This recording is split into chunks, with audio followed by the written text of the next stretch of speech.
the next song led into it. Anyways, yes. Welcome to another stream of Ace Attorney. I know we're at the end of the but not at the end. Well, yeah, it is the end because it's the last day of the trial, if I remember correctly. We're on day 3 investigation, something like that. So let me get that started up.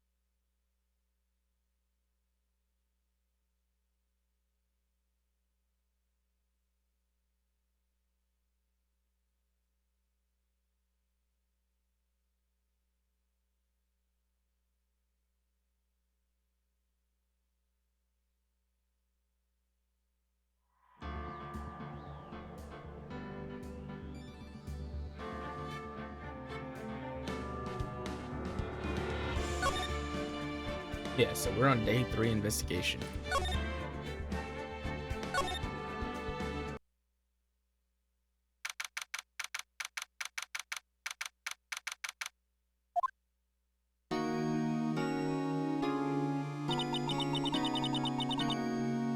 What was Mr. Edgeworth talking about?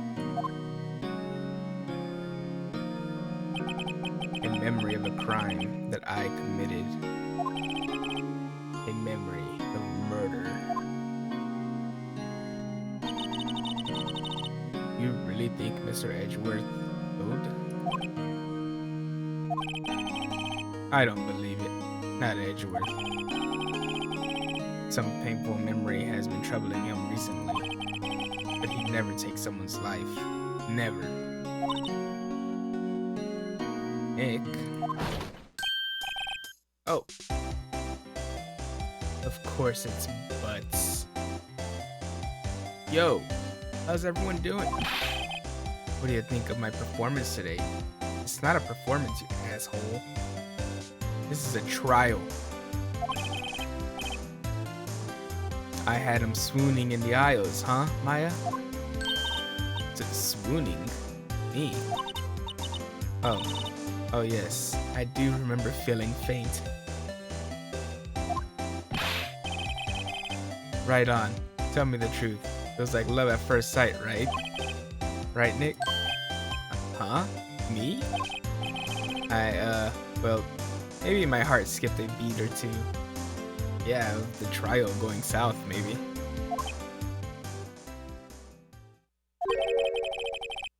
I think you can do better than that. Come on. I saved Edgeworth in there. Dude. Edgy. You guys should be bowing before me. Yeah. Bow before your hero. Can we just kick him out?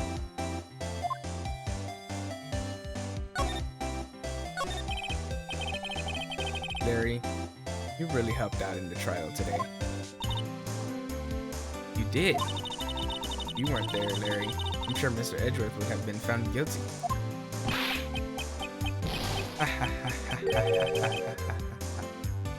But seriously, Nick, that boat shop caretaker guy is pretty suspicious. But Edgy ain't off the hook yet. Way to spoil the mood, Larry. Hey, I'm just a guy sitting in the audience, you know? But from where I was sitting, Edgy seemed pretty edgy. I mean, can you really know he's telling the truth about that night? Nick? Don't know. But what I do know is I'm going to believe in you two until the end. Us too. Edgeworth and who else? You mean me, right? Nah, he means me, right, Nick? Yeah, you, Larry. Not me. She's gonna cry. No. Pet her. Pet her. But why you, Larry? Huh? Actually, yeah.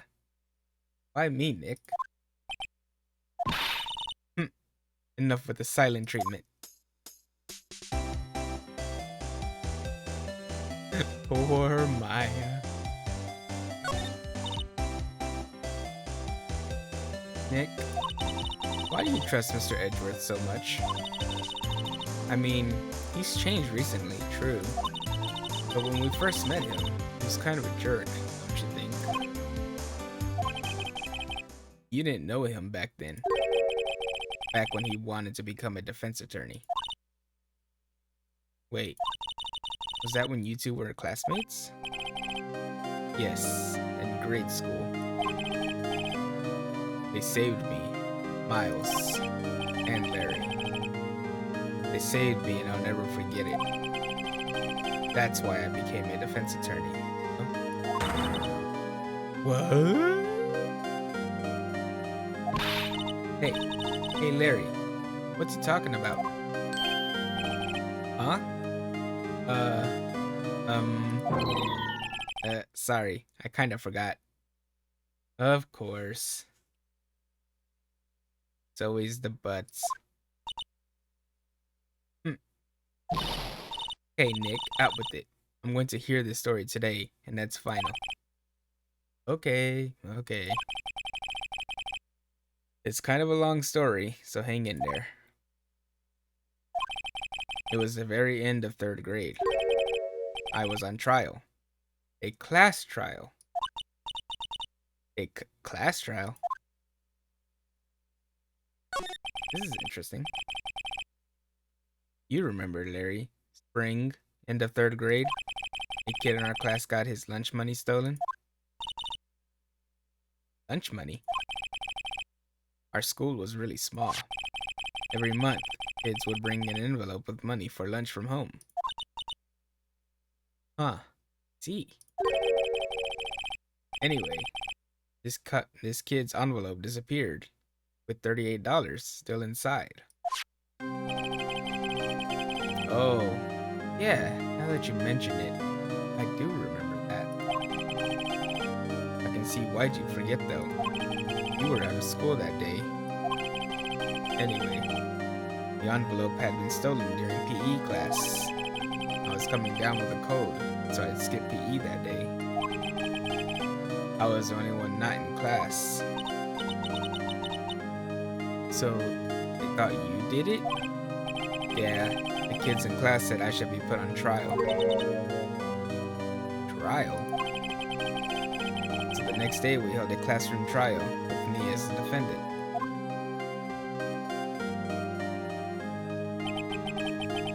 I didn't do it.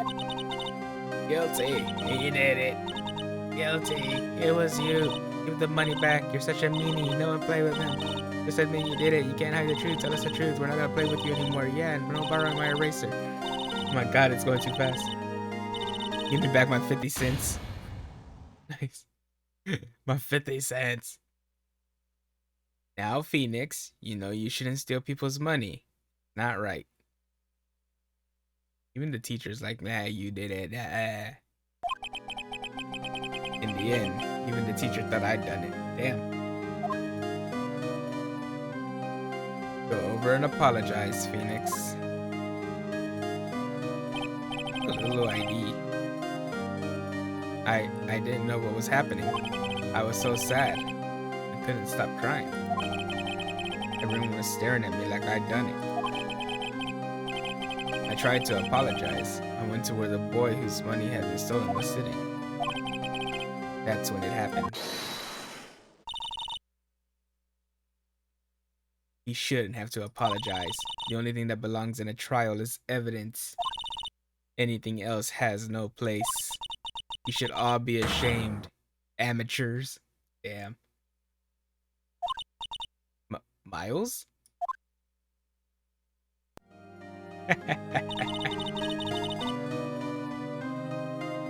It wasn't you who stole my money, was it? Oh, Edgeworth was the one that got his money stolen. Wow.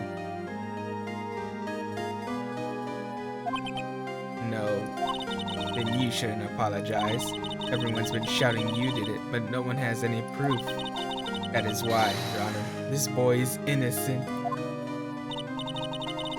But Miles, it was your money that was stolen. Yeah, he did it. He's the one. We don't need proof. Make him say he's sorry. Why don't you all just shut up? Yeah, you tell him. Fucking butts. What in the world is he dressed in? This is always how it is. Everybody ganging up and picking on one person. Just think how he feels. He said he didn't do it, so he didn't do it. Damn.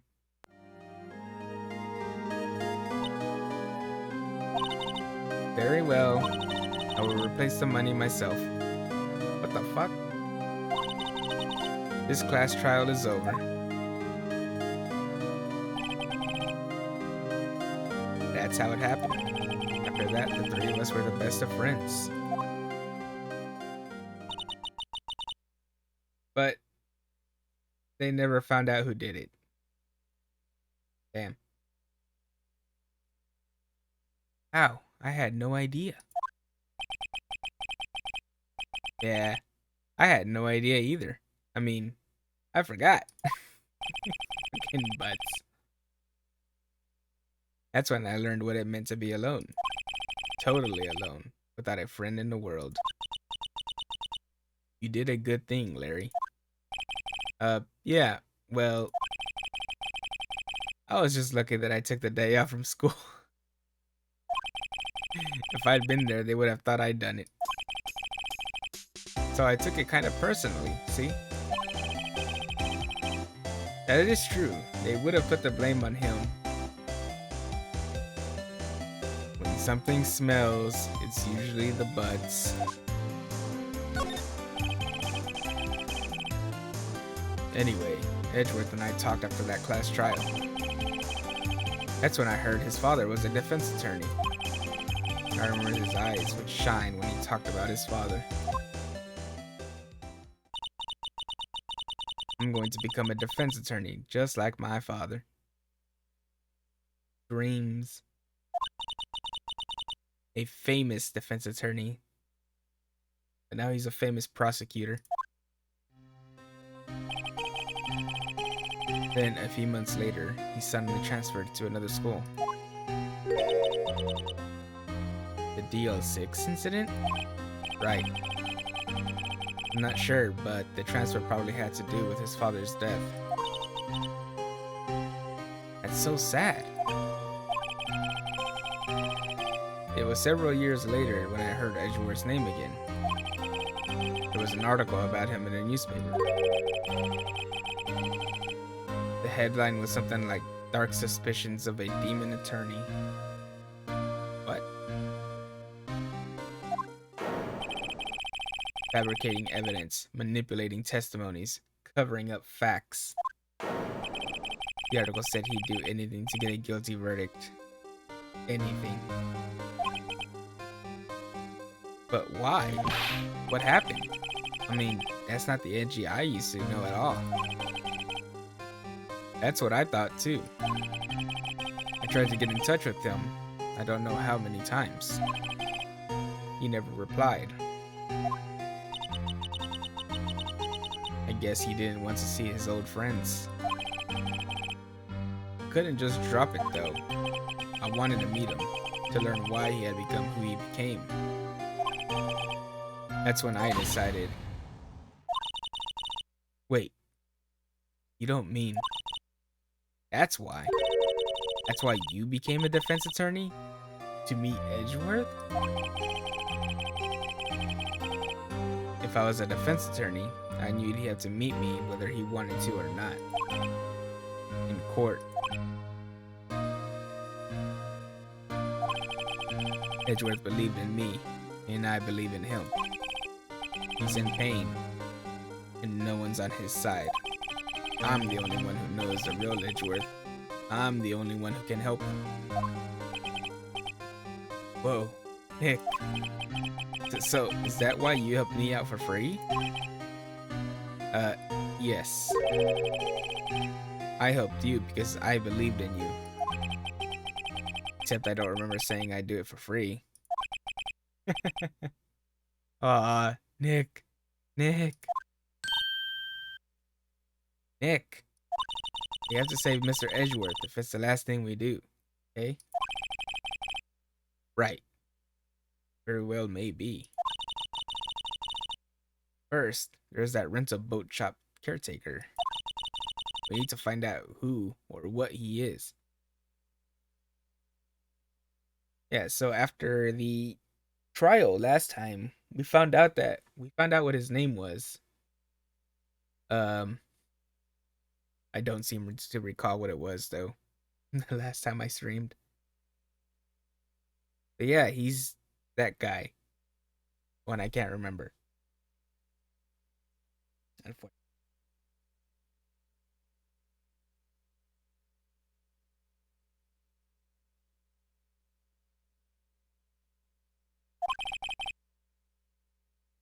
I'd settle for who. Guess I can clean out some of this evidence I no longer need. Okay, let's go. Wait, what evidence did we not need?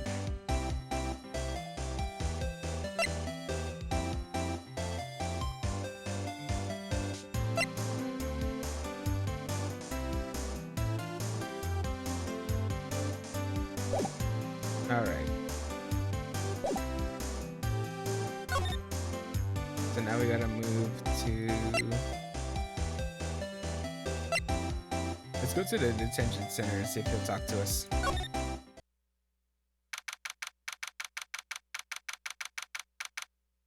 Poor Edgy.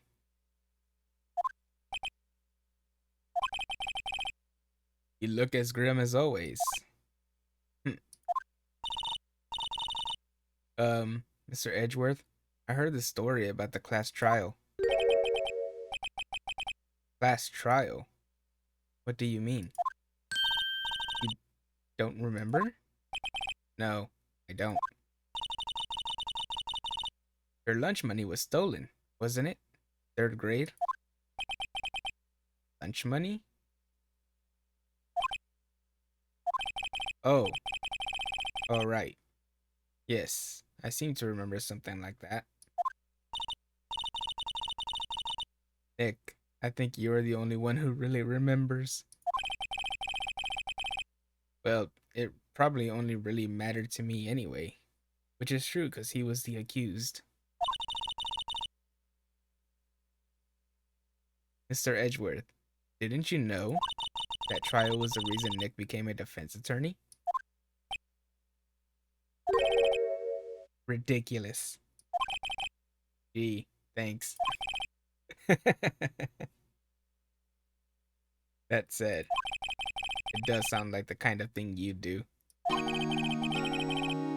God, the music all of a sudden. You haven't changed a bit, have you, Wright? So simple. To a fault, even. Well, maybe yeah, but I think you changed too much, Edgeworth. Perhaps. You can see like the worry.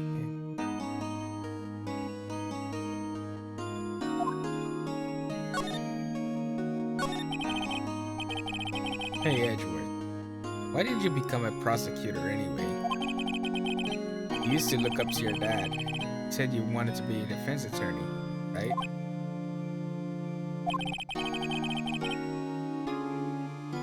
I couldn't let myself deny reality like you.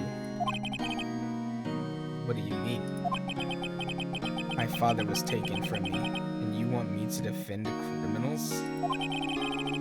I'm sorry, right, but I'm not that good of a person. One suspect was apprehended in your father's murder, right? Yes, the man trapped in the elevator with my father. His name... Yeah, Yogi. That was the guy's name. His name was Yanni Yogi. He had to be the shooter, any way you look at it. Yet, he was found innocent. The defense attorney got him off the hook. That would be Robert Hammond. On that day, 15 years ago. The three of us were trapped in that elevator for 5 hours. When we were rescued, we all suffered oxygen deprivation. I had lost all memory of the murder. Lost your memory? Even now, I can't recall what happened in that elevator. That was the crux of Yogi's attorney's argument in court.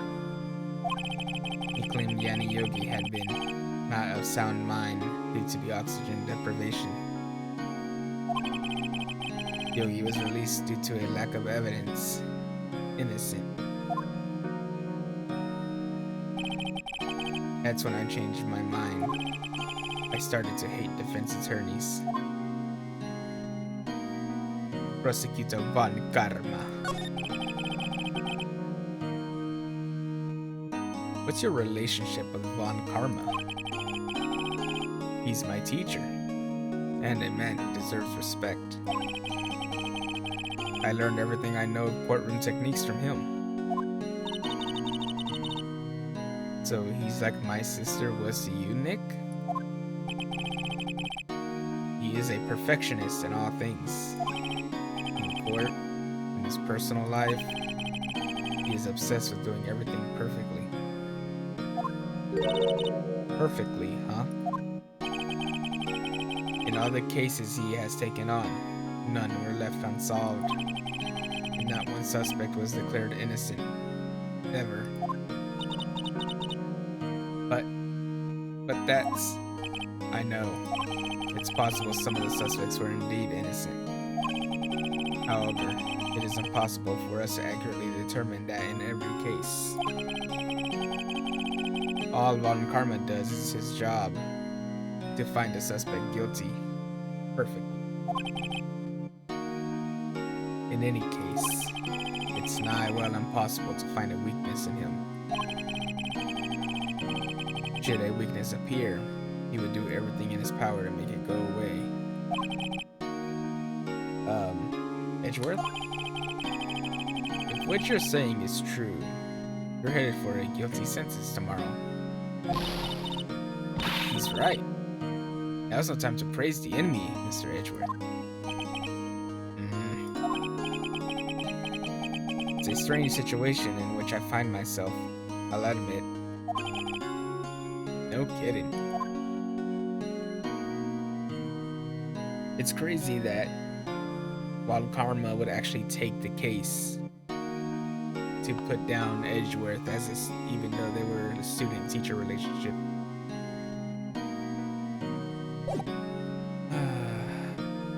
Poor Edgeworth. Okay, so I guess we can go to Gourd Lake. See what's going on there.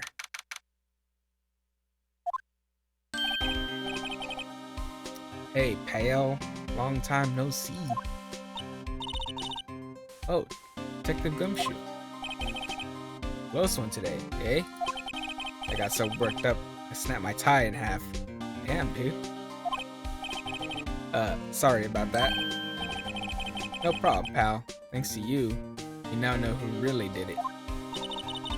You mean the boat shop caretaker? Look, I'll make you a promise. I'll have that scoundrel in my custody by trial time tomorrow. Come what may, it's my duty to you as a police officer. Now, I'm off to catch me a criminal.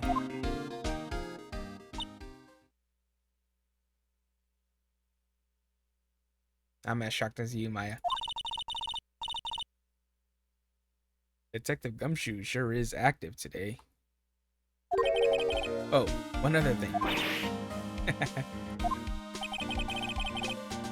No one can go into the woods today. The woods? Where Lada was camping? The woods are off limits to camping, and apparently the park ranger found out. He got pretty mad. No one can go in for a while. I guess Lada's in a lot of trouble. Anyway, I'll be seeing you tomorrow.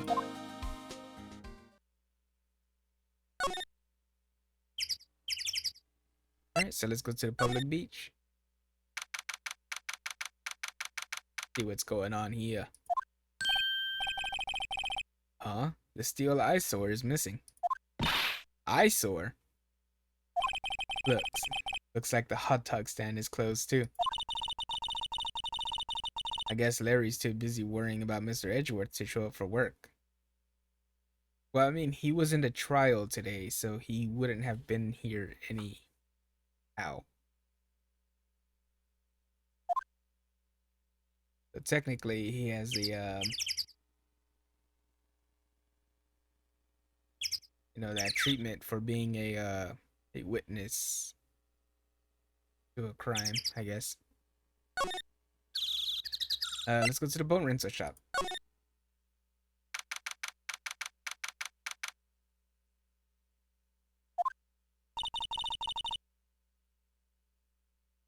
That old caretaker got away.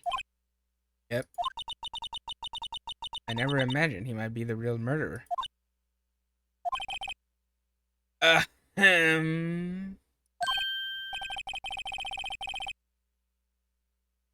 know that clearing of the throat anywhere. Fucking Grossberg. Aha! Hello. What might you be doing here? Out for a walk.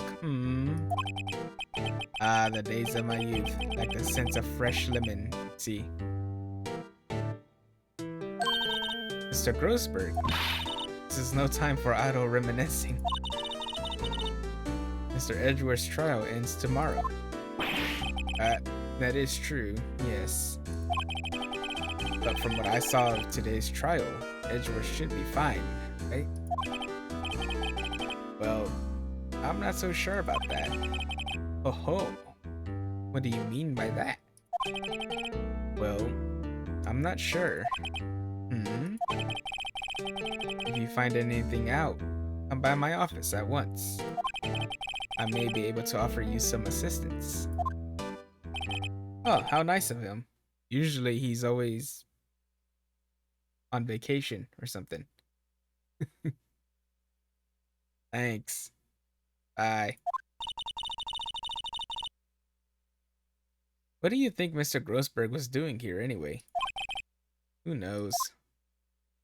Let's go into the shack. See what's going on in there. Wait, he left his parrot behind? Nobody's home. Hello, hello. Hey, it's Polly. I wonder where your owner's gone, Polly. Hello, hello. I can't believe he'd run off and leave his poor parrot to fend for herself. Hello, hello. Fucking bird. Alright.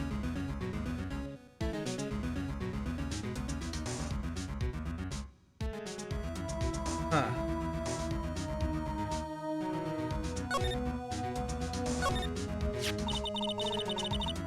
Maybe I should take care of Polly, Nick. You probably shouldn't just kidnap her. The police know about her anyway. I'm sure they'll do something. Well, okay. Sorry, Polly. He says I can't take you. Right now the bird's going to hate me.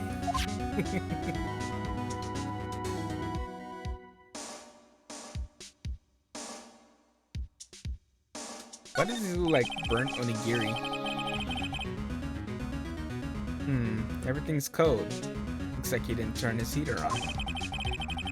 I guess he hasn't been back here since the trial.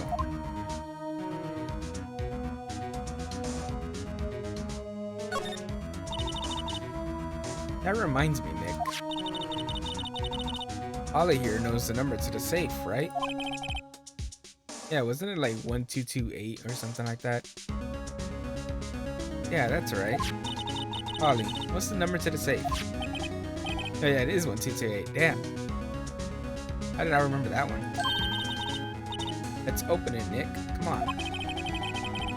I'm sure there isn't any money in there. Aww. But hey, he keeps it locked, right? So there must be something of value in there. I'm not so sure. Okay, Nick, let's see what's in there. I guess there might be a clue or two. Ooh, what if it's a gun? Oh. The only thing in here is a letter. A letter? Aw, boring. There's no name or signature on this thing. It's handwritten in very precise, clear letters. Is it code? Get your revenge on Miles Edgeworth? Edgeworth? Nick, why would Mr. Edgeworth's name be on here? How should I know? I'm going to read the whole thing. Get your revenge on Miles Edgeworth. It also says, this is your last chance. Now is the time to get revenge on the two men who ruined your life. The rest of the letter goes on to describe the murder plot in detail. How to kill Robert Hammond and frame Edgeworth. Calling Edgeworth out to the lake. Getting on the boat. Firing twice. This is exactly what I figured out today in court. It's all here, in perfect detail.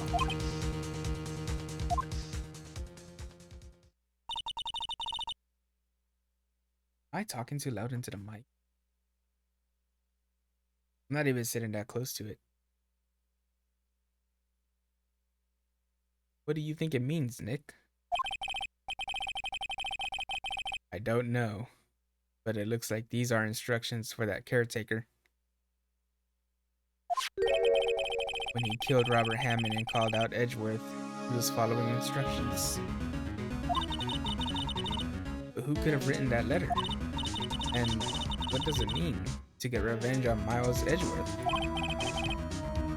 Look, I don't know, okay? But one thing's for certain. This letter is an amazing clue. I mean, when you find something that has all the details on it, of course, that's a freaking bomb-ass clue.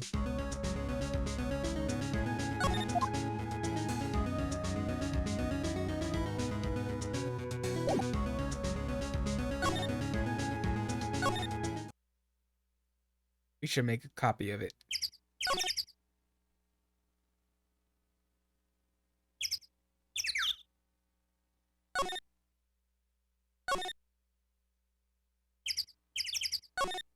Wait, so should we go to Grossberg now?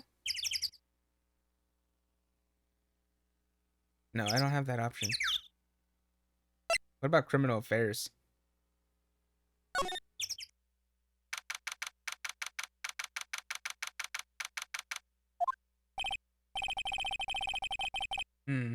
Looks like Detective Gumshoe hasn't gone back yet.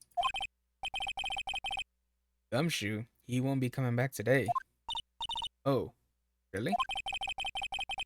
He said there was some guy he had to arrest by tomorrow. But yeah, boat shop caretaker. He shouted something about catching him if it's the last thing I do, pal. Good luck, Gumshoe.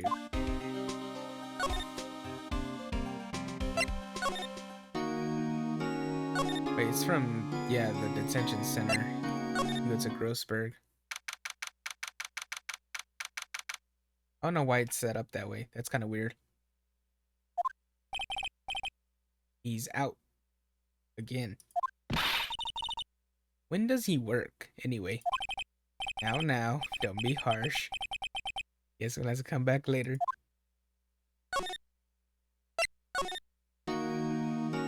Show it to Edgeworth.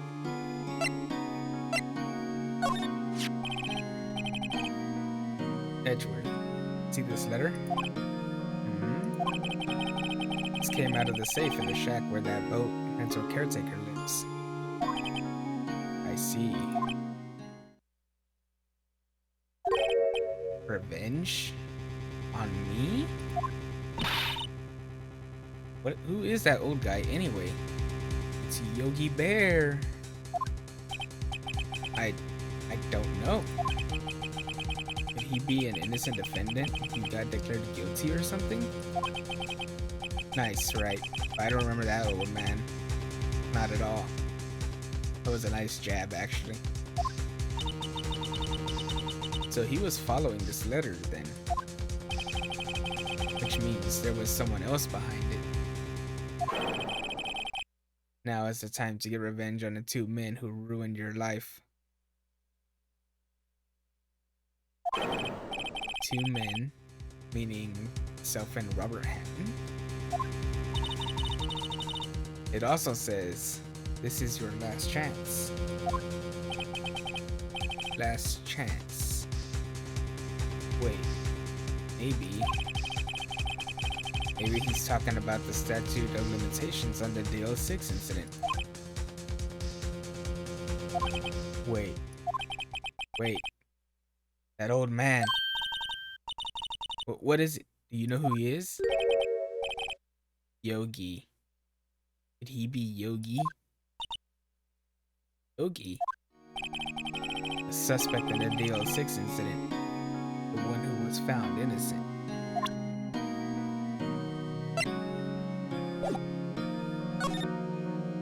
The Yanni Yogi. Hey, boo-boo. Yanni Yogi was a court bailiff at the time. We just happened to be in the elevator together 15 years ago.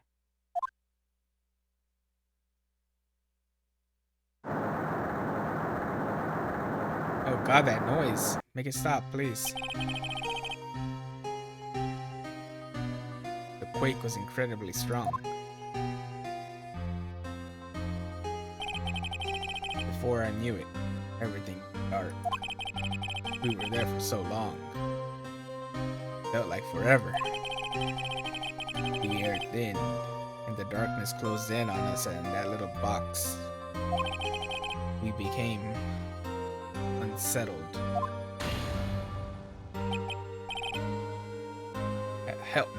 I can't breathe. Quiet. I said quiet. You're not making this any easier. I want to get out. Help! Get us out! Don't shout. Just use up more oxygen.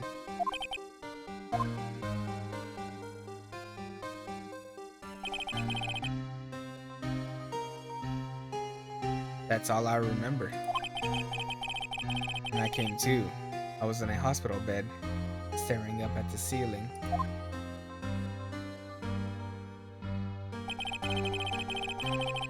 In court, Yanni Yogi's mental condition was called into question. They claimed the oxygen deprivation and stress had caused temporary insanity. In the end, the claim passed the court and Yogi was found innocent. Huh. But isn't that strange? This letter tells him to get revenge on Edgeworth. Why would he want to take revenge on you? Right. Yeah? There's something that's been troubling me these last few days. I didn't know whether or not I should tell you. You mean the nightmare? Hey, don't talk about me like that. Sons of bitches.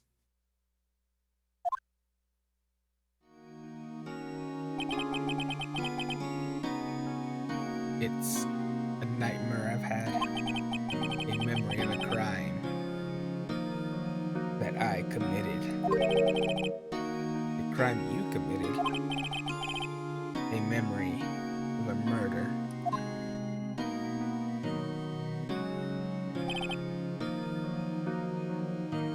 I think the time has come to tell all. Oh no. He's gonna spill all his secrets to us.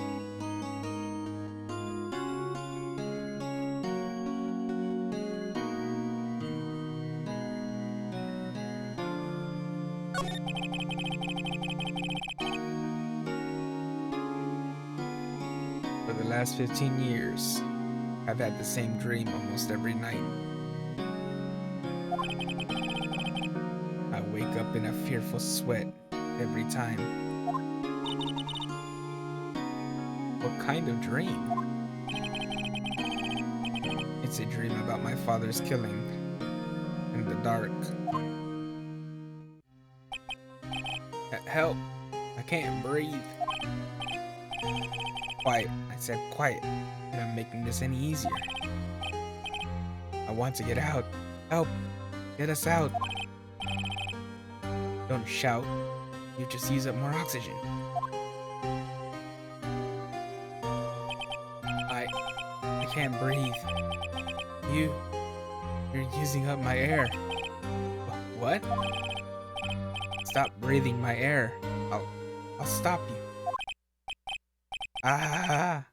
What? What are you? Stop breathing my air. No, Father. He's attacking Father. Then I see the pistol lying by my feet. I don't know if it was evidence from that day in court or the bailiffs. In a daze, I pick up the pistol. Get away! Get away from my father! Bang. Ah! Oh, there was a scream of pain right there that I completely missed. And with that scream, I awake. It's a bone-chilling scream. A scream that has rung in my ears for the past 15 years. That's a long time to hear a scream. Imagine every time you're asleep, it's like an echo chamber of just a scream. Ooh. But that's just a dream, right? Right? That thought is the only thing that has kept me sane for the last 15 years. But what if I'm wrong? What if it's real? They say that sometimes people shut out memories in self-defense. Maybe it was I who killed my father. What? If you think about it that way, this letter makes sense. Get your revenge on Miles Edgeworth. Think about it. Yogi was really innocent. That's why he wanted revenge against me. Wait, Edgeworth, you mean it was me, Dio? I was the true criminal of DL6. I shot my father. This is bad. What are we going to do, Nick? What can we do? I don't know. I don't think there is anything we can do, like it or not. If there's someone else who knows a lot about the DL6 incident, maybe. There is, Nick. There is someone else who knows about the DL6. You're talking about Grossberg?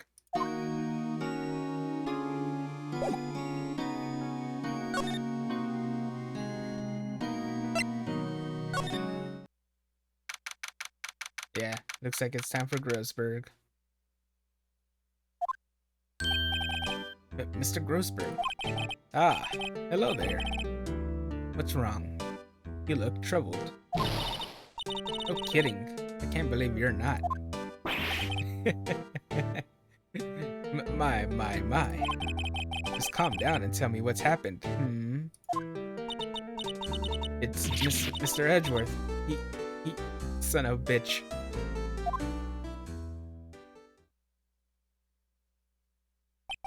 I see. So, Edgeworth dreamt he shot his own father. It's only a dream. Only a dream. I wonder. What?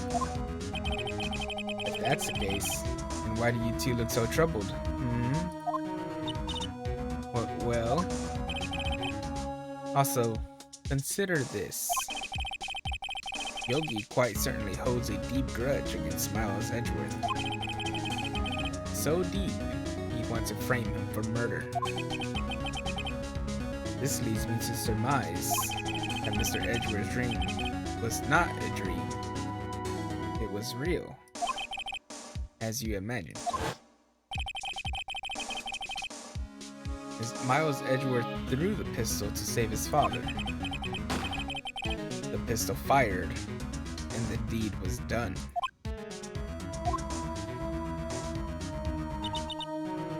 No, I don't believe it.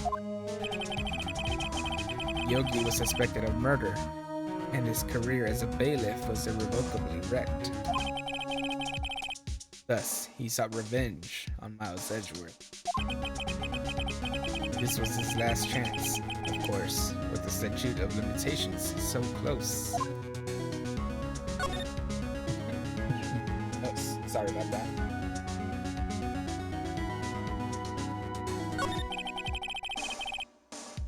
What do you know about Edgeworth's father?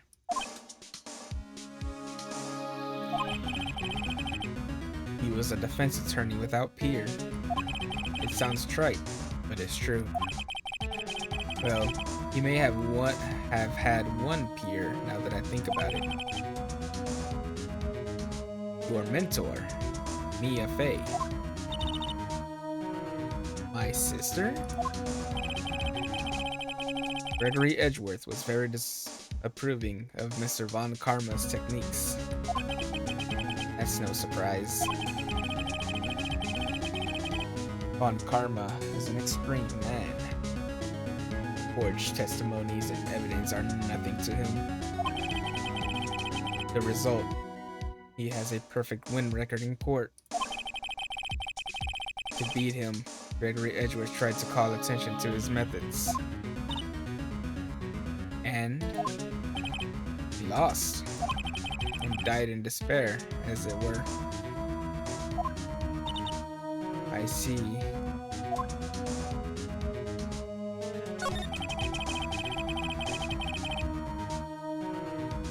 When Gregory Edgeworth was killed, the police called on a spirit medium. That was your mother, Misty Fey.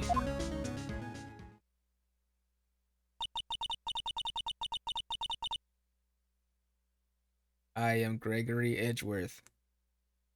I have been killed. The one who shot me was the bailiff, Yani Yogi. Yet Yogi was found innocent. That's when my mother left us. Everyone called her a fraud. That's right. Everyone thought she was, you see. Yet, now that I think about it, it seems the one who lied was Gregory Edgeworth's ghost. Gregory Edgeworth must have known who shot him. I don't believe it. So you're saying he falsified his testimony? That Edgeworth's dad lied to protect his son? It's only a possibility, mind you. But a possibility nonetheless.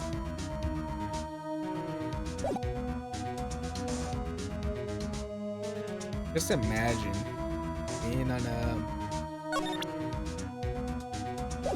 being a ghost, and to protect your son, the only way was to falsify your testimony as a ghost. Oh no.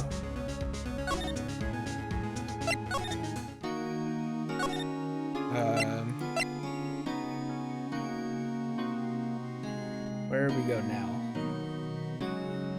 There's not really much to do at the lake.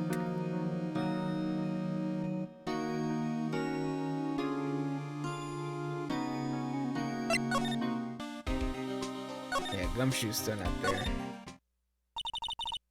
Oh.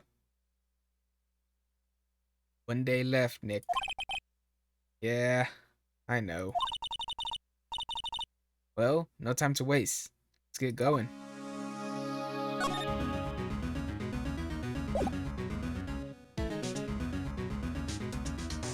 Let's see. Is there anything? No.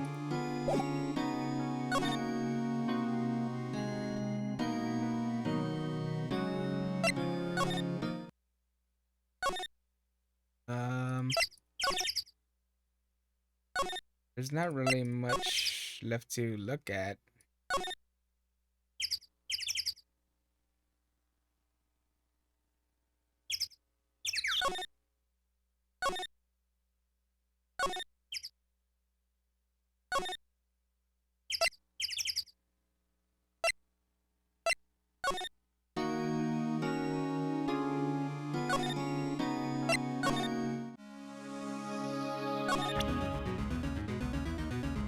Let's see.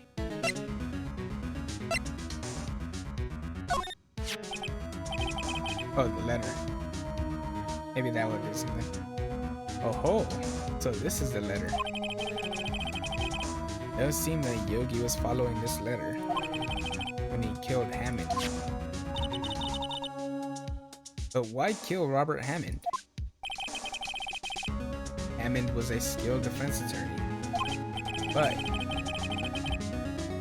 he defended clients not for their sake, but his own. Huh? His own sake? He never trusted his clients, that one. Oh. The only thing he trusted was his own ability. But he got his client found innocent. So why should it matter? Actually, my dear, it's quite different. He won that innocent verdict for no one but himself. Yogi was a free man, but socially, he was ruined. Huh? You'll understand soon enough. Wait, what is it? This letter. I've seen this handwriting somewhere before. A long time ago. Whose handwriting was this?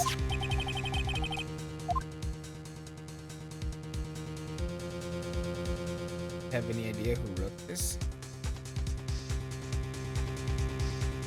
Well, they said the letters are very clear and you could like make it out perfectly.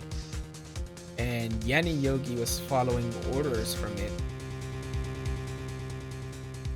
It's framing Edgeworth, so it can't be him. Von Karma? No. Could it be Manfred von Karma? Von Karma? Why would he have something to do with this? Well, I'm not sure. Von Karma. Von Karma. Wait. You're right, my boy. This is Von Karma's handwriting. Sure of it. I used to see it all the time on court reports. What? But that means the one who told Mr. Yogi to kill was correct. Manfred von Karma himself. What does this mean then? Why would von Karma want to frame Edgeworth?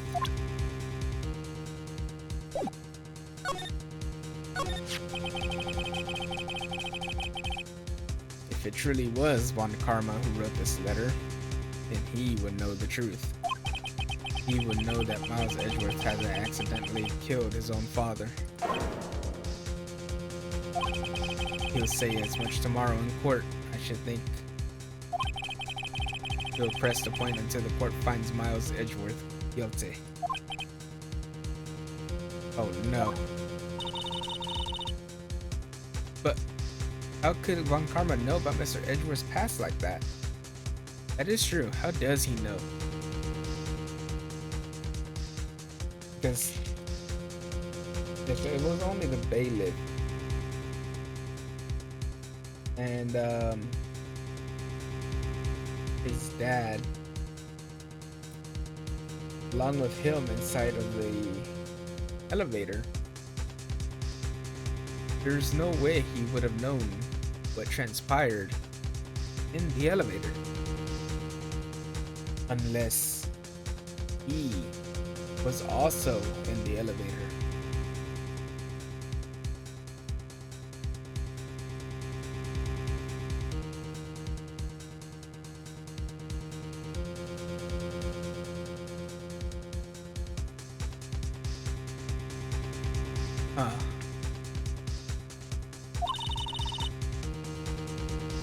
Even Mr. Edgeworth thought it was just a nightmare. That I do not know. Yet I do know that Von Karma is both persistent and a perfectionist. He may be seeking to satisfy a grudge against Gregory Edgeworth by hurting his son.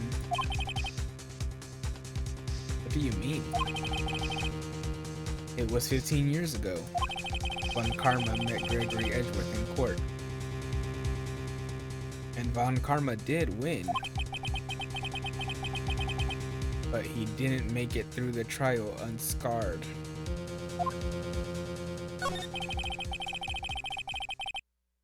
What happened in the trial between Edgeworth's dad and Von Karma? Von Karma got the guilty verdict he wanted. He won the trial. But Gregory Edgeworth accused Von Karma of faulty evidence. And though he lost the trial, Mr. Edgeworth's accusation stood. Faulty evidence? It was the only penalty Von Karma has ever received in his career as a prosecutor. Damn. Gregory Edgeworth dealt a blow to his perfect trial record. Wow. It must have been quite a shock for Von Karma. He took a vacation for several months after that, you see. A vacation? Yes, an unusual event for the man. That was the first and the last vacation he's taken in his many years of prosecuting. Really? He doesn't take vacations? Like, go to the sea or to the mountains? Don't tell me he's never been to Europe. You have strange ideas about vacations, Maya. In any case, that was the only time he took a vacation from work. I believe the penalty upset him quite a lot.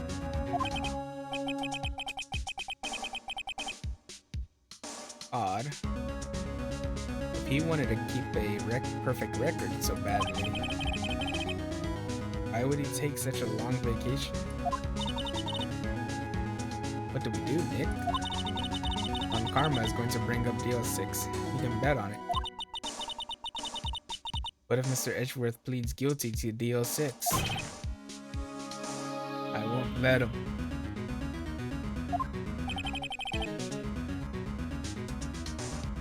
Yes, Mr. Wright. I hate to say this, but even accidental murder is murder, you know? I know that. I just believe in Edgeworth's innocence. I can't believe he'd kill someone.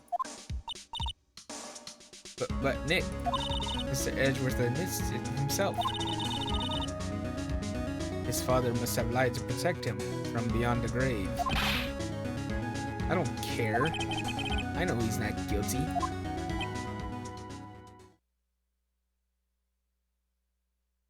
mean, the chances of throwing a weapon, the pistol firing, and a shot through the chest. I don't know if it went through the heart or not, but that's very low, especially if two men are struggling because, the guy was, fucking with his dad and they were in that corner of the elevator. His dad got shot through the chest and was leaning against the elevator wall.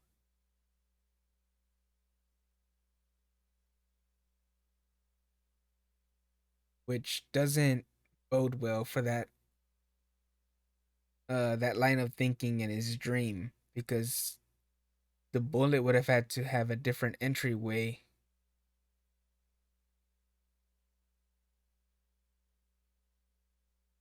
which would go from like the side of the body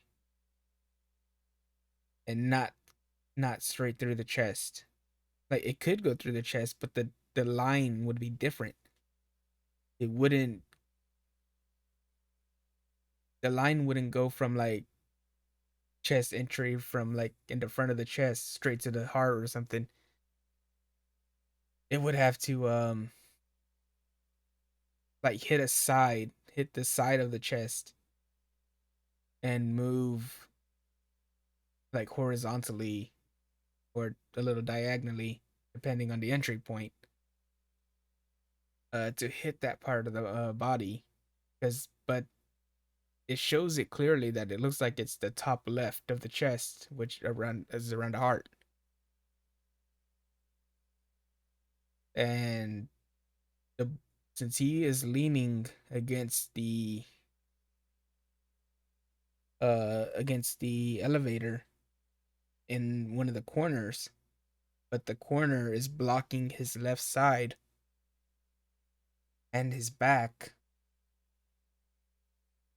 There's no way a bullet could kind of shoot from that angle if two men are struggling without hitting the other person and the bullet going straight through them. God, the thought of bullet trajectory is hurting my brain. So yeah, it's like the way that photo, I can see it from here. Oh, fuck. Missed it.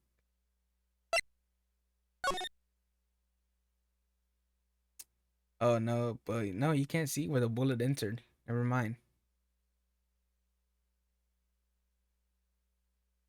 Wait a minute. Wait a minute. There's a bullet hole in the window.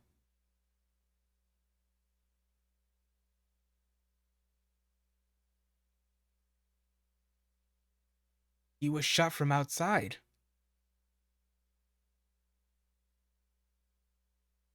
It wasn't him that did it. Somebody outside did it.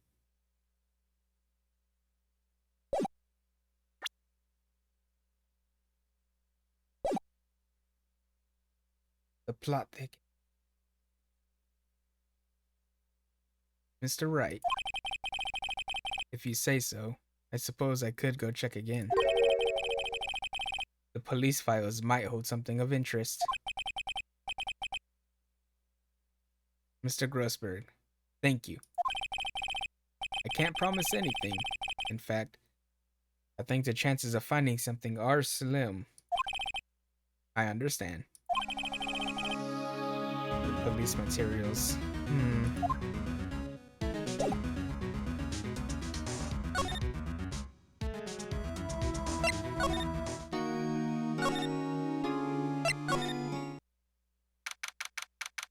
Alright, so now we go to criminal affairs. There's hardly anyone here. Everyone must be out looking for the old guy, Yogi. Ah, it's you. I don't think Gumshoe will be coming back today. Staying out late looking for someone. Sounds like Detective Gumshoe's pounding the pavement for real. We were wondering if we could check out the records room again. Well, now, I can't have just anyone wandering around in there. But I guess Mr. Von Karma is in there now, anyway. Von Karma is in there? That doesn't bode very well for us. You can go on in as long as he's there. Von Karma? Yes, he just arrived actually. Von Karma's in the records room. Nick, let's hurry. Ooh, what if he's destroying evidence?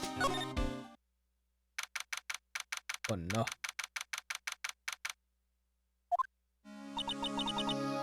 Dusty as always. We were only here just yesterday. I'm sure they just haven't had time to clean. What's wrong, Nick? Nothing. I was just noticing that he isn't here. Von Karma?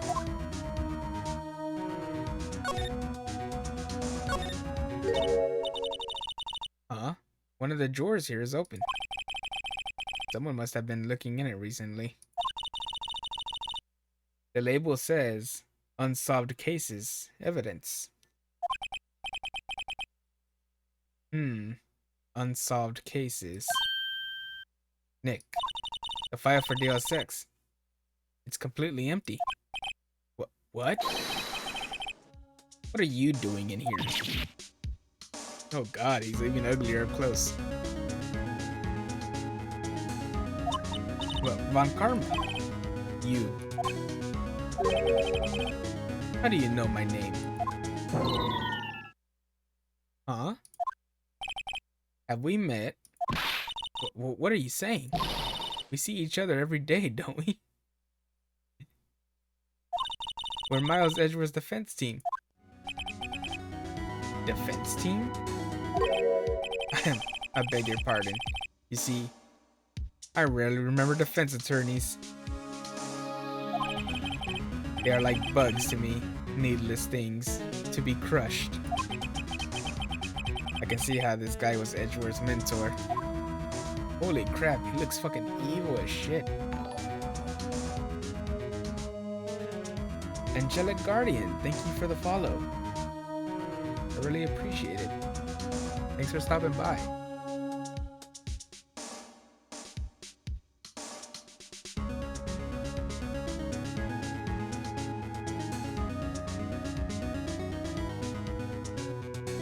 Oh no, it's Von Vampire. You know, the way he dresses, I've never actually thought of it that way. But I can see it. It's Dracula, but it's not.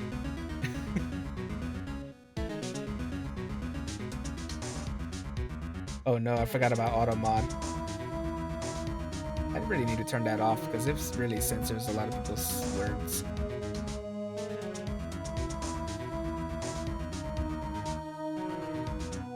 I need to go through that setting and change it all up. But yeah, Von Karma, man. This is a weird look for him.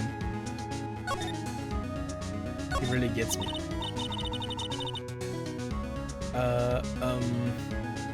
Mr. Edgeworth is your student, right? Just plain ellipsis. A romanticist who still can't shed that veneer of amateurism. Just like his father. Always second rate. Mr. Von Karma. You had an axe to grind with Mr. Gregory Edgeworth, didn't you?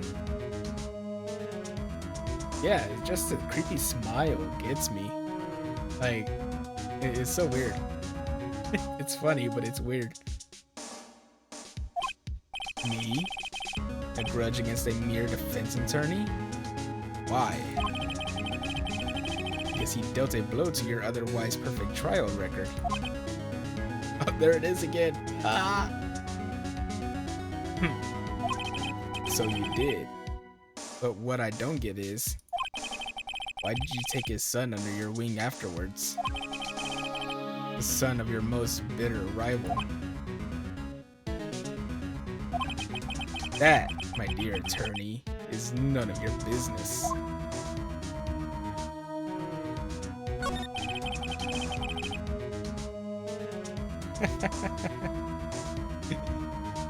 I mean, he's only taken one vacation in his life, apparently. He can really use a another one to go into the beach or something, right? Tomorrow will be the last day of this trial.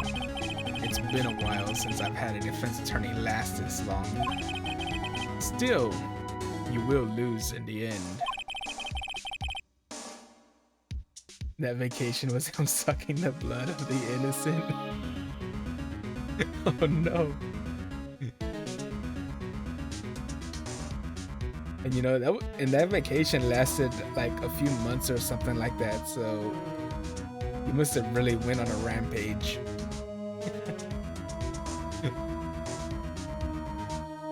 Miles Edgeworth will admit his own guilt. His guilt of 15 years ago, you mean? You're quite the researcher. If you've done your homework so well, then certainly you must understand. You know what Miles Edgeworth would tell the court tomorrow. He fell asleep in his coffin and couldn't get out.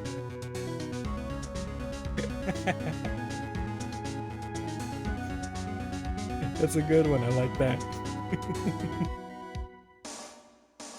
Something just fell on top of the coffin and he struggled to get out of it. We were right. So Von Karma is going to bring up the L6 in court tomorrow. Is there anything else I can look at besides him? We already checked this. Probably not.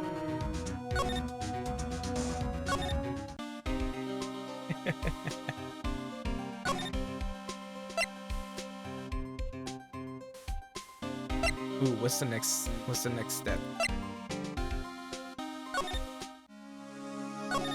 Look, I don't want to present this to him.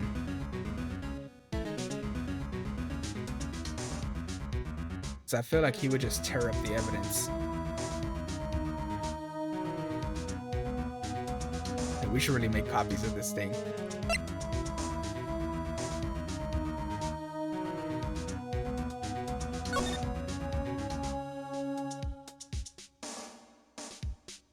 I don't understand how oxygen in an elevator gets depleted. Those things aren't built to be airtight.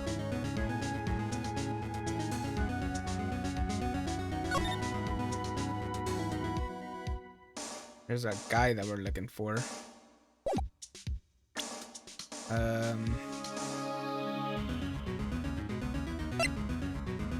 We'll just look at his face for a little longer while I'm trying to figure out what's going on. Like, look at his eyes. They're just freaking wide open. Sick the parrot on him. He'll probably eat it, to be honest.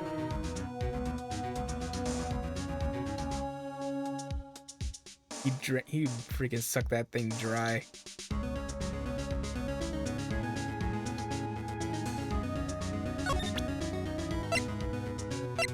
I mean, I guess we'll try this. Mr. Von Karma, have a look at this. This was you, wasn't it? You instructed Yanni Yogi to commit murder. Yanni Yogi? It's always fun to have it's always good to have fun with things that are really silly. Never know like what can come up. I did like some of your content though. That's pretty hilarious. How many years has it been since I've heard him called by that name? Hey, there's the smile for you right there. He's a fool. I told him to burn it after he read it. Wow, He actually admitted to it. So you admit it. Yeah, thank you, Maya, for reiterating what I just said. You wrote Mr. Yogi this letter. Yes, my dear defense attorney. Thank you for taking the trouble to bring it to me. I knew he was gonna fucking destroy it. You saved me from a lot of needless hassle. What? Nick, what is that thing? Oh my god. A stun gun? For self-defense. Usually. Indeed. 600,000 volts will course through your body like a dog touching an electric fence. 600,000? Oh, don't worry. People don't die from it. Usually. Now give me the letter. No. No! Whoa, what are you? Nick, run! No, he shocked Maya. No! Maya? Out of my way. Oh no, he shocked Maya. That son of a bitch.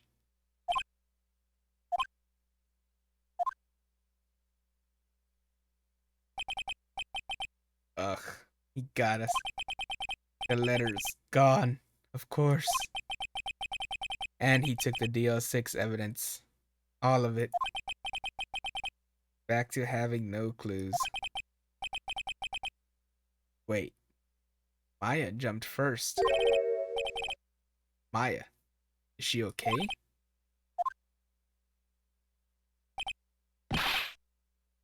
He should have ran into the freaking police room. What are you doing, Phoenix? Now you just let him get away with all the evidence. Maya, where are you? Maya, open your eyes. No, she's got tears in her eyes. Can't pet her. Maya. Oh, she's so sad. I would be too. The letter. You take it? Huh? Oh. Yeah. Are you okay? I couldn't stop it. I jumped as fast as I could. But one shot from that thing knocked me out cold. I'm useless. No, Maya. A lot of people cannot withstand a fucking stun gun. Those things are meant to be freaking brutal. I'm no good as a lawyer or a medium. I can't even call my sister. Not even now, when we need her the most. I wish I hadn't woken up at all. No, don't say that, Maya. No. No, don't say that at all. That's terrible thinking, Maya. I would slap you upside the head for saying that. You don't say shit like that. No. Bad.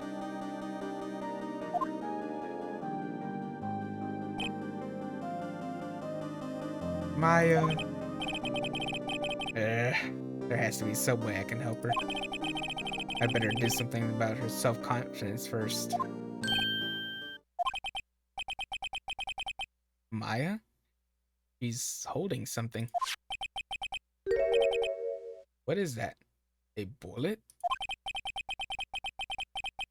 DLC? No, DLC. It's DLC. DL6 incident.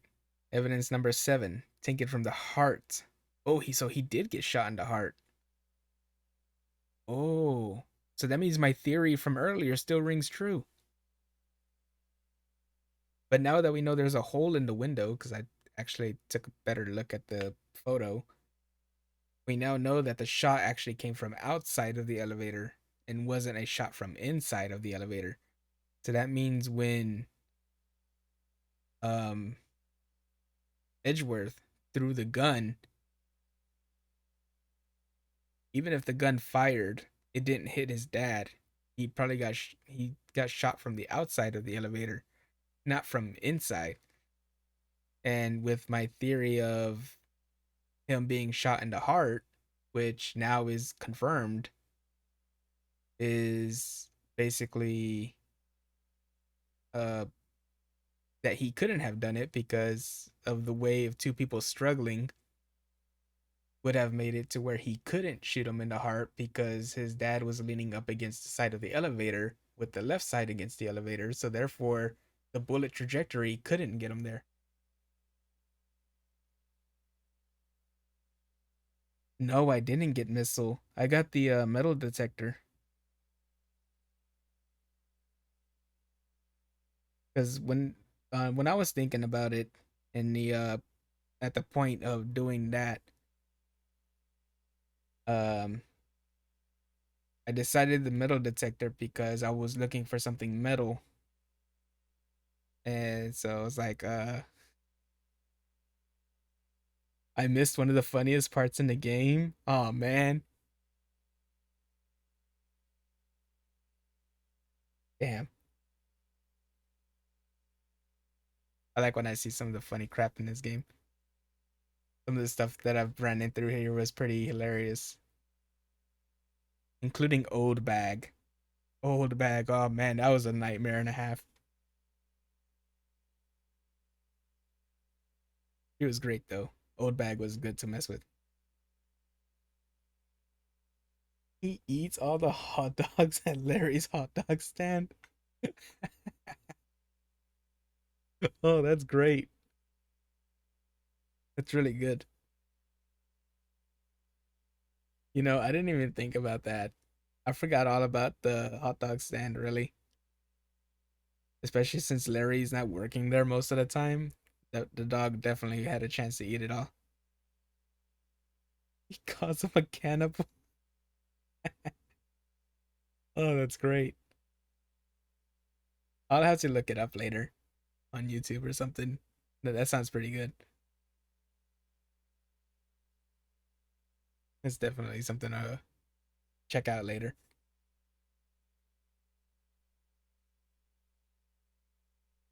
Yeah, I'm definitely gonna look it up later.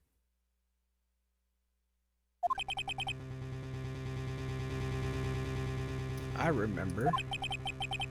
Fun Karma was holding this when Maya jumped him.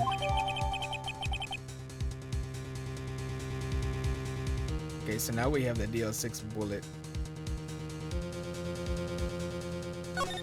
Interesting. I'll prove it to you, Maya. You're most definitely not useless. I'll prove it to you in court tomorrow. Yay, we're going to court.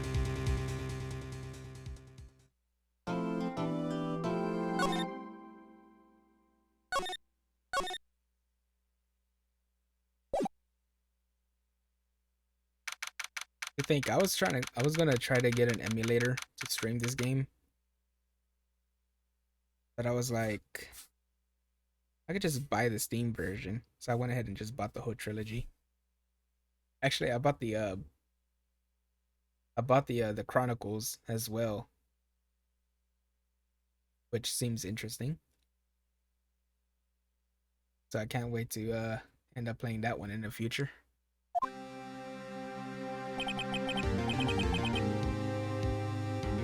This is it. Judgment Day. I made the best choice. Well, I'm really enjoying this game so far, so I'm having a lot of fun with it. Today, things are going to get settled at last. A lot of things. Oh God.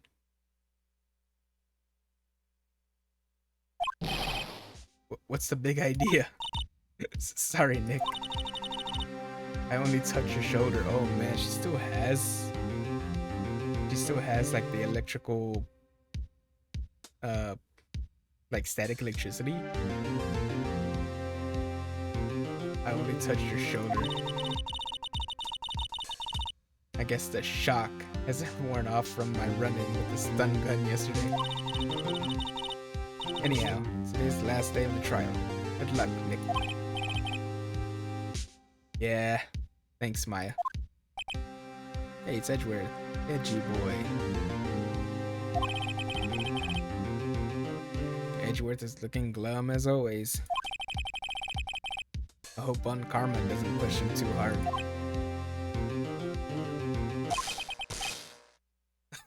Did she just shock him too? Electricity for everybody. Oh, what are you doing? Sorry. I'm sorry. I just thought I'd cheer you up with a pat on the back. Maya, maybe you should go outside and discharge. Right. Good idea.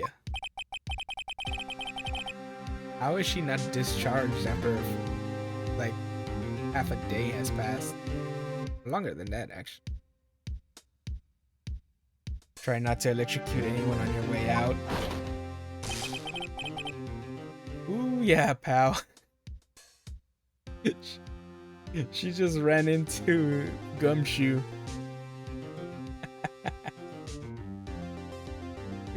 You and Gumshoe got shocked.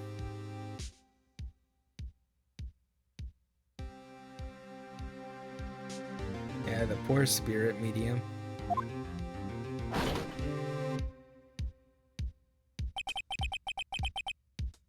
What's gotten into that girl?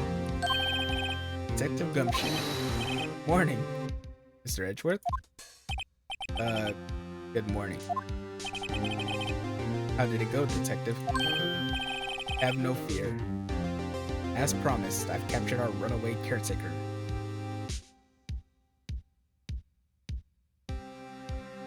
Yeah, she's zippy-zappy because of the stun gun from the day before.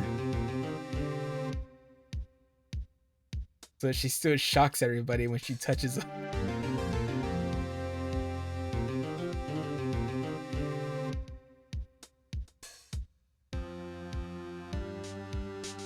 But you know, after going to bed, probably and showering and everything, you'd think the discharge would have already wore off, but he's still zapping everybody.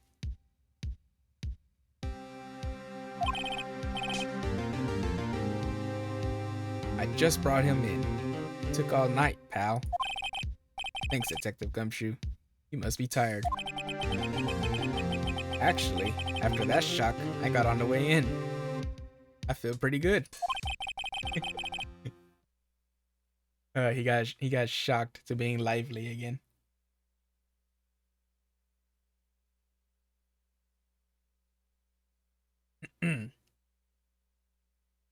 Yogi says he's forgotten his own name.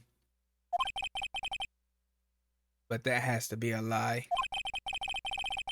Why would he want revenge on Edgeworth if he couldn't remember his past? That's actually a very good point.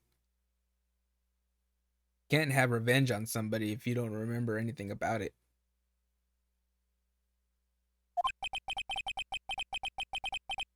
Does remember, and I'm going to prove it.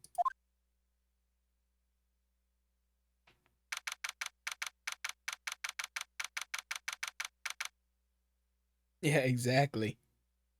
She's making sure everybody's awake for the court. No one is tired on this day.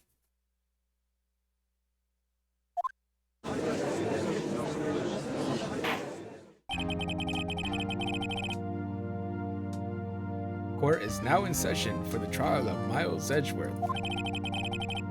The defense is ready, Your Honor. And of course, asshole over here is ready, apparently. Wow, he's actually saying he's ready. Man, what a change, Karma. Even the judge is surprised. Right. Very well.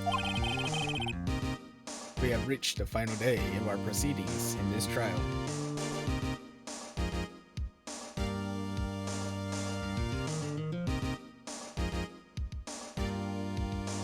You know what? You would be right, but in this game, they would literally file that as assault, and then she would get arrested. She'll be back in the brig.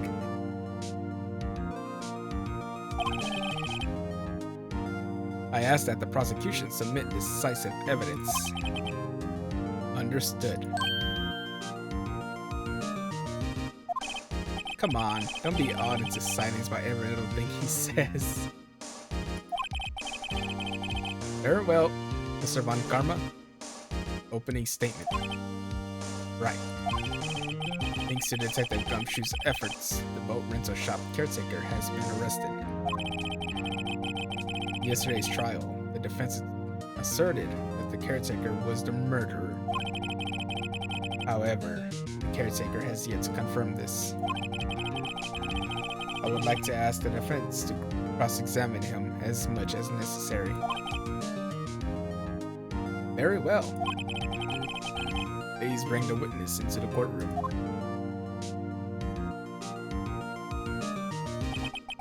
Ladies and gentlemen of the court, I believe you all remember our witness. He lives in the boat rental shop on the lake, from where he witnessed the incident. In addition, he has currently lost memory of his name and identity. Witness, why did you run away yesterday? The witness was not running away, as he would now testify. Yeah, sure he wasn't running away, which is why it took, Detective Gumshoe an entire night to find him. I see.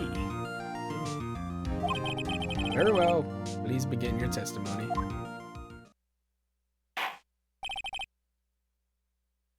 And fuck this guy.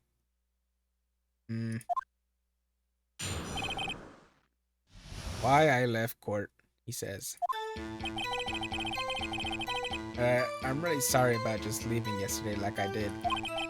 But I wasn't running away of nothing.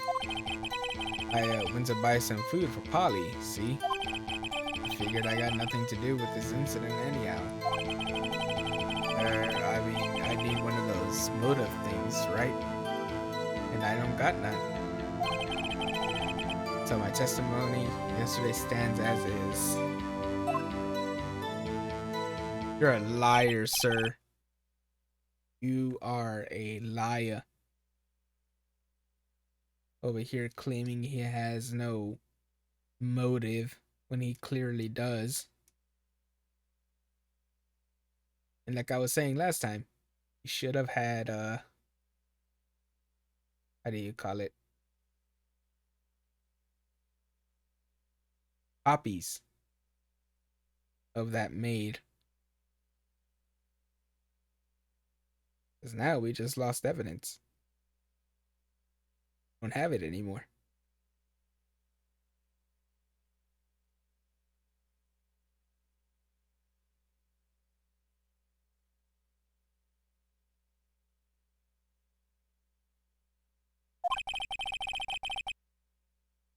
Let's begin the cross-examination, shall we?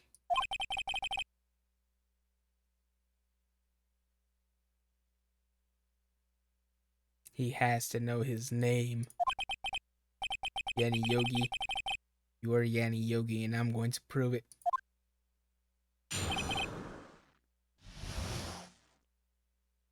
You know, I would agree with you to a certain point on that statement, but I've actually predicted a few of the things that happened in this game, and I was correct on most of it.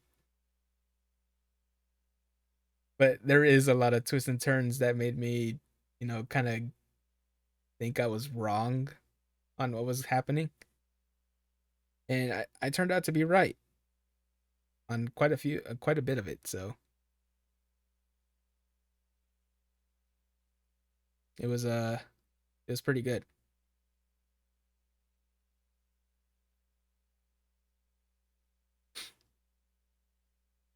So why I left the court.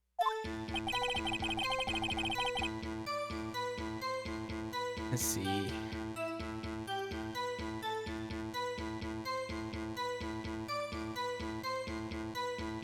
So sorry about leaving yesterday like he did.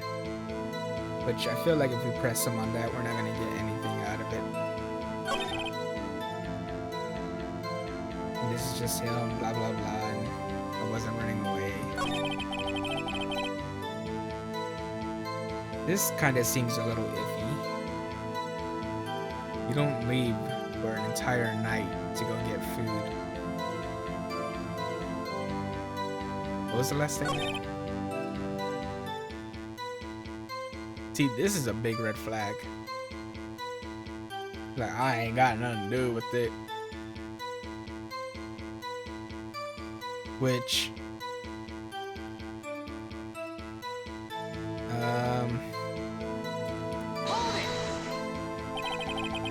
let's see. You've lost much of your memory. Is that correct? Yep, seems like it. Then how could you know that you didn't have anything to do with this incident? Or maybe you're lying about not having your memory. You know exactly who you are. I wish I could mimic the objection. I'm like, objection. No, I don't think I did that well enough. The witness has testified quite clearly that he has no memory of who he is. If you claim he's lying, then show the court proof.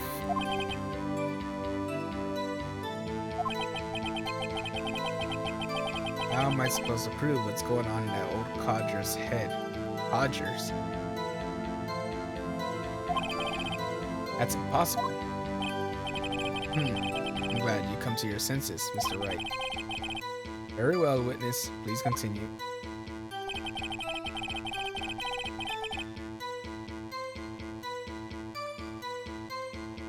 Oh, and now he's...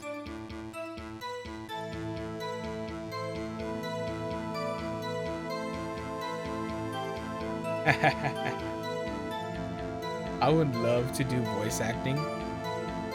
The only issue is that I don't use my voice enough. So, me trying to do voice acting when I don't use my voice a lot makes me lose my voice a lot faster.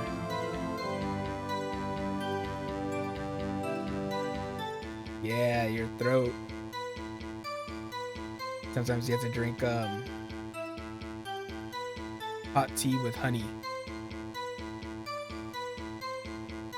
which I really need to get because I don't have any hot tea and honey that I can make instantly. I know you're supposed to avoid cold drinks though. Like no cold drinks, just drink hot tea and honey, or usually I just have water.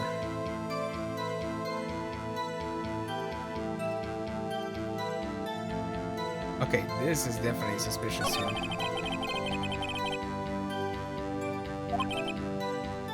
Oh, I thought I clicked the button and I didn't. Let me go back to that statement. This one.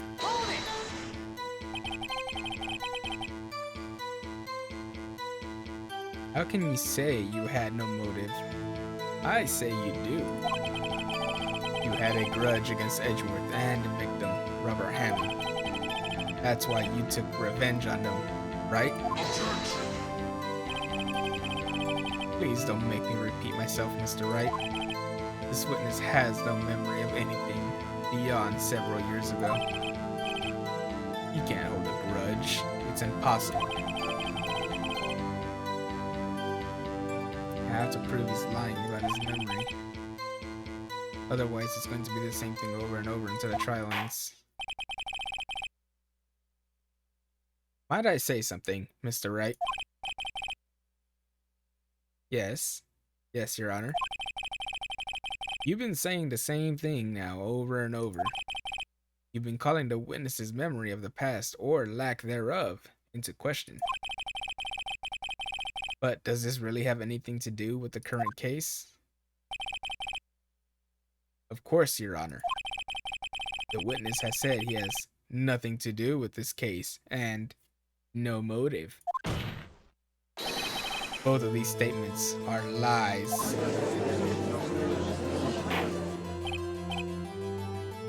Order! Order! Mr. Wright, there is a serious problem with your claim. Or are you saying you know who this witness is? Of course, Your Honor. Oh ho! Now this is interesting. I would like to know myself. So, who is he? Don't play dumb on karma, you fool. Mr. Wright, please tell us this witness's name. Yanni Yogi. Yogi Baird. Hey, boo-boo. His name is Yanni Yogi, a former court bailiff. Yes, be very shocked, Judge. Yogi? Wasn't he your bailiff, Judge? That name seems familiar. Oh! Yanni Yogi, from the DL6 incident. Oh. Here you go. It figures the judge would have heard of it. It was such a famous case. But what does this mean? Your Honor, this man is Mr. Yogi, then he has a clear motive. Tisk, tisk, tisk. Jumping to conclusions again, Mr. Wright. This man, this witness, this Yanni Yogi? Fascinating. However, how do you propose to prove this to the court?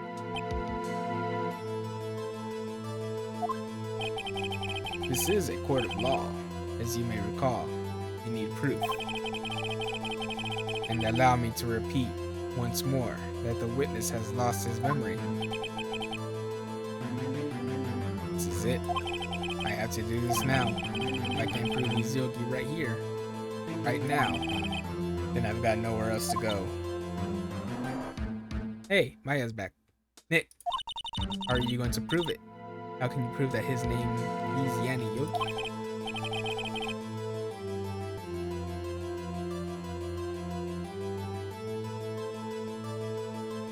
There's only one way to prove that it's Yanni Yogi.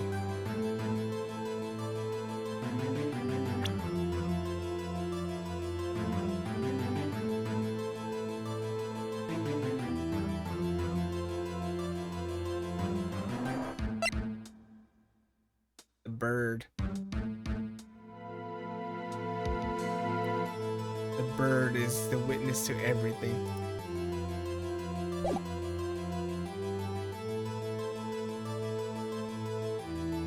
It's okay. It's actually quite simple. Your Honor, please take this man's fingerprints and we'll compare them to the fingerprints on file for Yanni Yogi 15 years ago. Not what I was expecting. I see. That makes sense. Tisk, tisk, tisk. Uh-huh. I'm so very, very sorry, Mr. Wright. But why? The witness has no fingerprints. Nani the fuck? What? What? No fingerprints? What do you do, burn them off?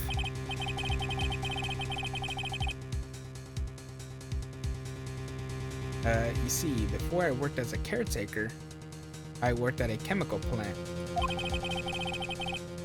I burned my fingers working with this stuff. Yep. It makes no sense. You're supposed to have safety gear on when you're working with stuff and chemicals. How dare you? Yogi, you sneak. burned your fingerprints off to hide your past. Well, if the witness has no fingerprints, I guess we will not be able to prove his identity. What about dental records? Oh. Tisk, tisk, tisk. Well, what will you do, Mr. Wright? It seems that the case has been decided, no? No. I know what happened. I know everything. I just can't prove it. But no, I can't let it end like this. I can't lose. There has to be another way.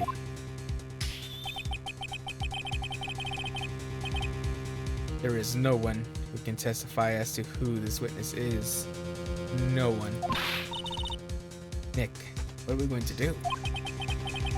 I didn't even consider that he might have erased his fingerprints. What do I do, he says. Tisk, tisk, tisk.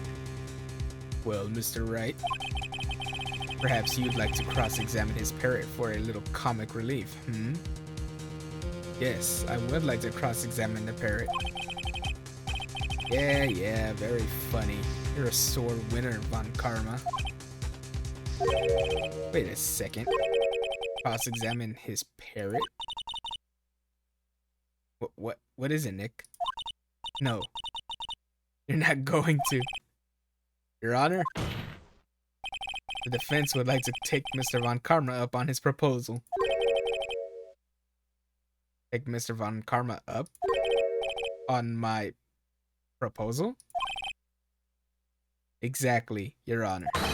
I would like to cross-examine the witness's pet parrot. Hold up. Hold up. Well, what do you think, Mr. Von Karma? Did you even ask? This is a farce. I object. Objection! Objection! Wait a second. You were the one who suggested I cross-examine the parrot, Von Karma.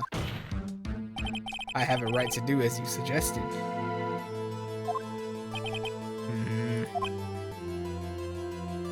Keep grabbing your shirt like that, you're gonna tear it up, buddy. Well, if you're so desperate, then please be my guest. Of course, should you go through with this and nothing comes of it, then I hope you're ready for the consequences. Nick, this is crazy. Well, still want to go through with your little game? Yeah, we doing it, boy. Let the parrot take the stand.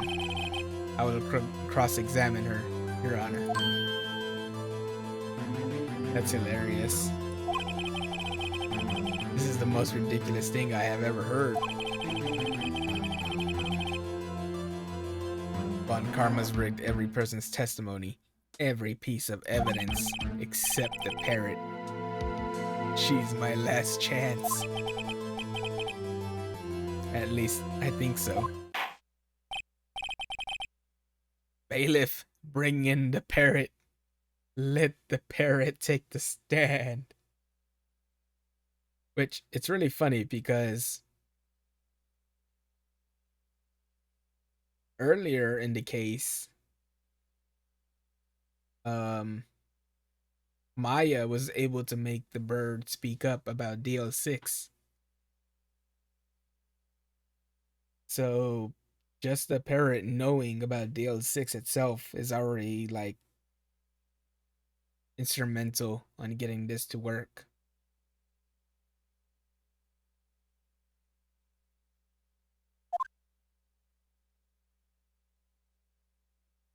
It's Polly! Yay!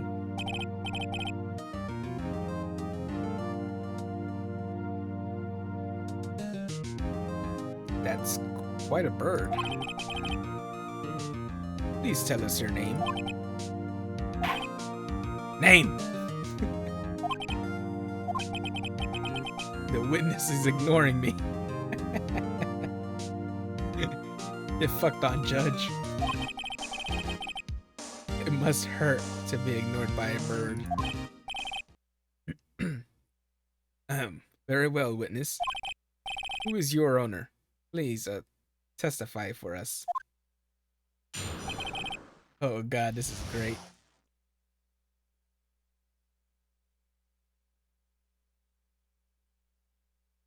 This is gonna be good. Hello, hello. What? Nice testimony, bird. Certainly the most concise testimony we've had so far. You damn right. Very well. Begin your cross-examination. Right. What are you going to do, Nick? Elementary, my dear Maya. We are going to ask it the questions. Because from what we all remember is that the bird only responds to questions being asked in certain ways. So yeah. I don't know. What do we do, Maya?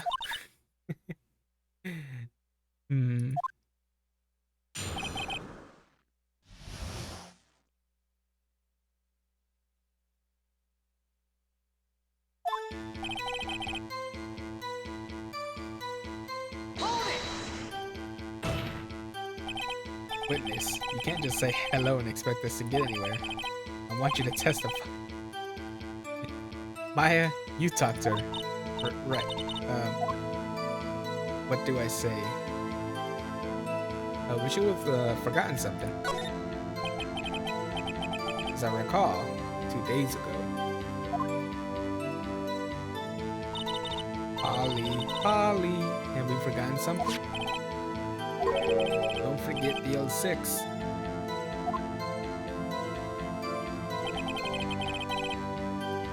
If I can get Polly to say that here, that would prove that the caretaker had something to do with the 06.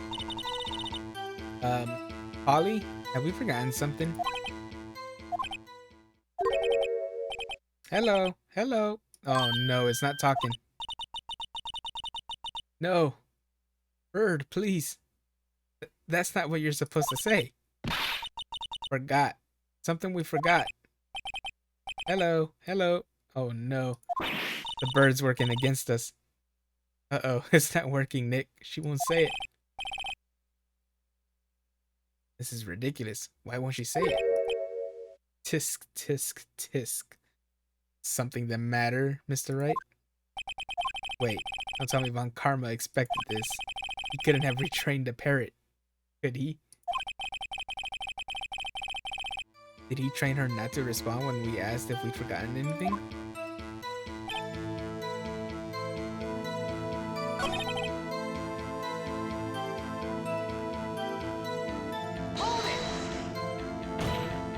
Let's see. Okay, let's try a different option.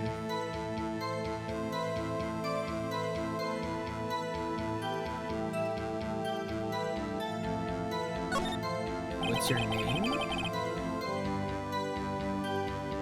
Maybe I should get her to say her name. Okay. Ollie. What's your name? Ollie. Mr. Wright, I think we've established that this parrot is named Polly. Does this have anything to do with her owner's identity? Yes. Yes, it does. Ah, fascinating. You claim that the parrot's name will prove her owner's identity? And show us this proof. Nick, don't you think you're taking the bluffing a little too far? Listen, we're not here to answer the question of who is the caretaker. We're here to prove that he is Yanni Yogi.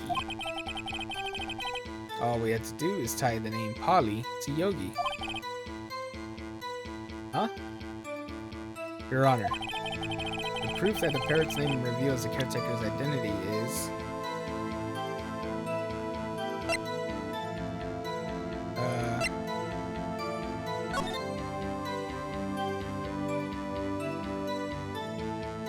let's see.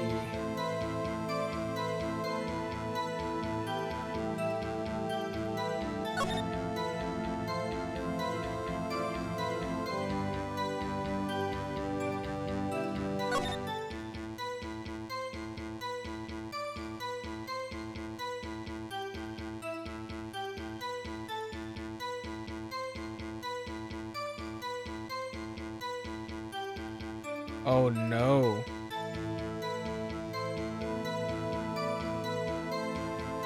Oh. I forgot her name was Polly.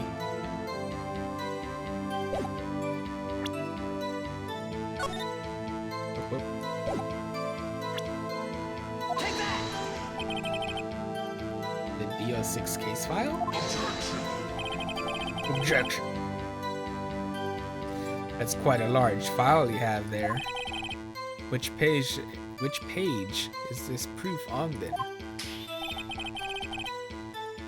Show us, or stop wasting our time.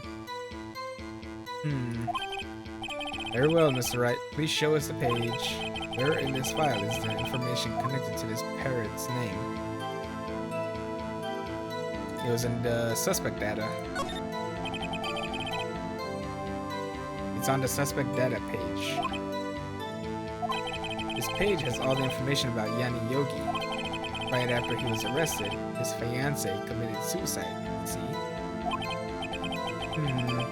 Indeed, it does say that, yes. What was his fiancée's name? Holly Jenkins? Holly? Exactly, Your Honor. He wanted to remember the name of his fiancée who had committed suicide. That's why he named his parrot after her. I see. I guess that is possible. Bah, a mere coincidence, that's all. My granddaughter has a dog she calls Phoenix. Well, Mr. Phoenix, right? Does this make you my granddaughter's fiance? Oh, God. She's only 7 years old. That's a terrible joke. Indeed. Alone, it is a little weak for evidence in a murder trial. We will need some other corroborating evidence. Where am I going to find that? Hold on.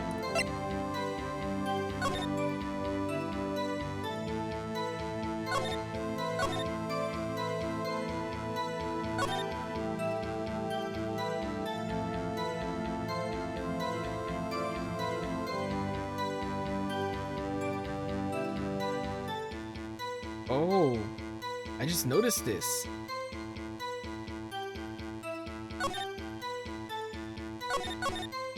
The date. It matches the, what did we use those for? Hold on. Is that gonna be relevant?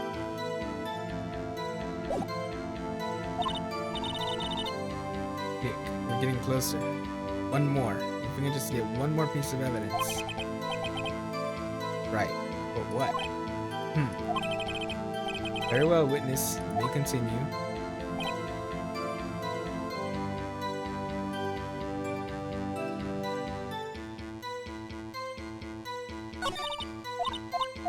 Hold on. Okay. Now we can ask the last question on this one.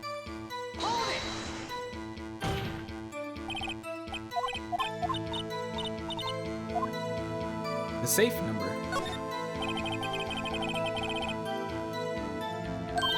Huh? Safe? Why? Let's just try to get her to say anything, okay? Ollie, what was the number to the safe in the shack? 1228. 1228. My, what a reckless parrot. Well, Mr. Wright, you aren't claiming that this number has something to do with the caretaker. It does. Actually, it does. That's why I had her say it. Ha! Ridiculous. How can the number to a safe tell us who the caretaker is? Show us your proof. What could possibly link the number to the caretaker's identity? It's actually in this again. Take that! The DO6 case file?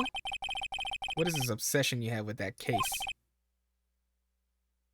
Mr. Wright, where in this file is something relating to that safe number? It's on the case summary.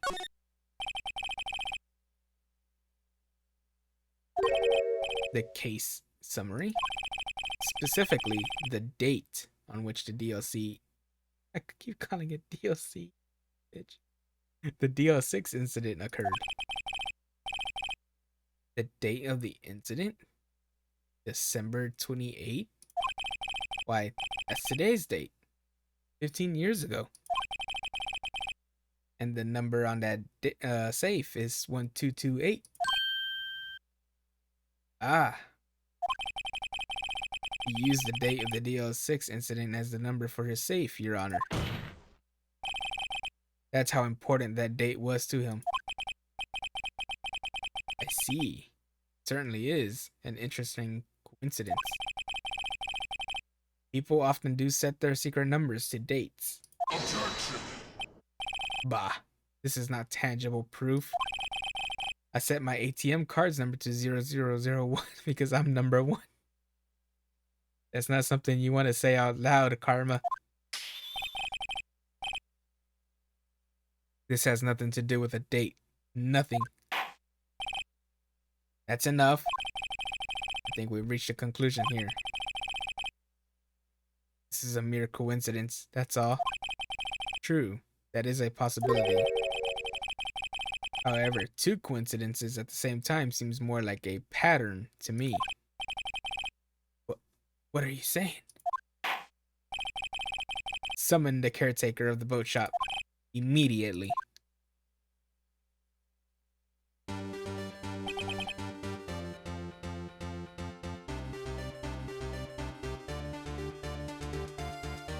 Witness? Tell us your name. Wait. This witness. He doesn't remember. No. It's okay.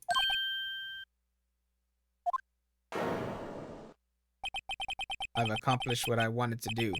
I'm done. Nick? He looks totally different. This is the real Yogi, I think. Finally.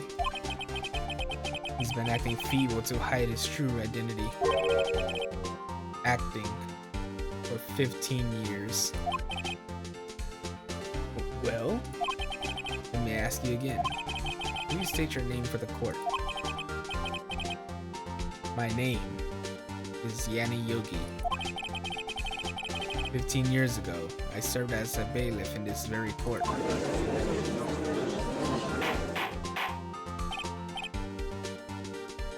Order! Order! Yanni Yogi.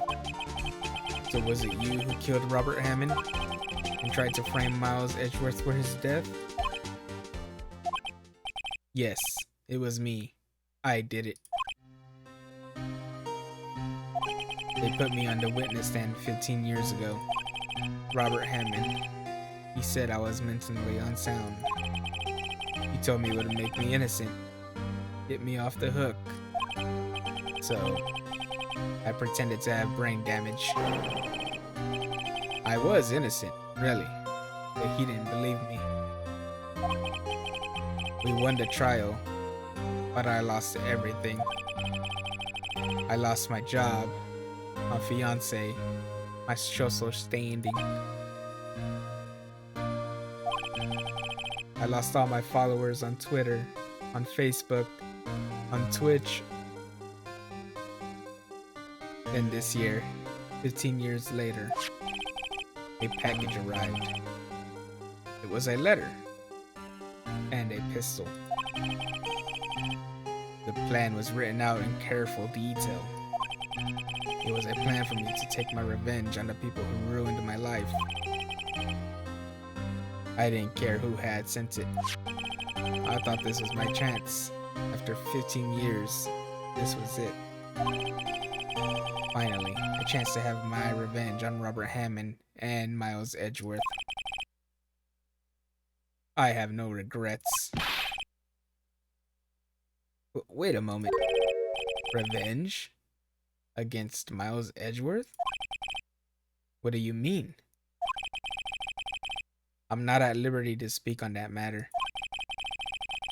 Why don't you ask Mr. Edgeworth yourself? Anyway, I admit it. I was the one who killed Robert Hammond. Ooh.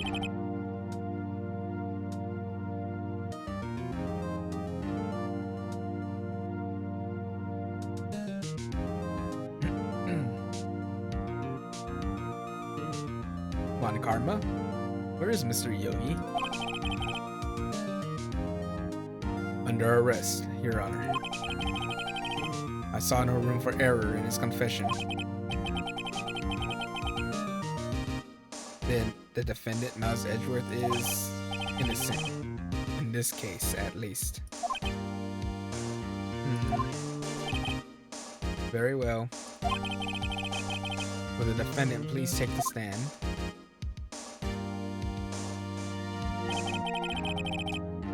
There are a few mysteries left unsolved. Still, you are cleared of suspicion for this particular case.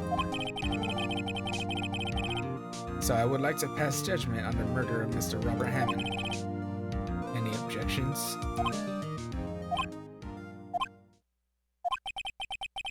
I don't believe it. Why isn't Von Karma saying anything? Well, he said that for the murder of Robert Hammond. So he is innocent on the whole Robert Hammond thing. But when it comes to DL6, it's a whole different story. Because now we got a lot of other stuff to go through on that one. This court finds the defendant, Mr. Miles Edgeworth, not guilty.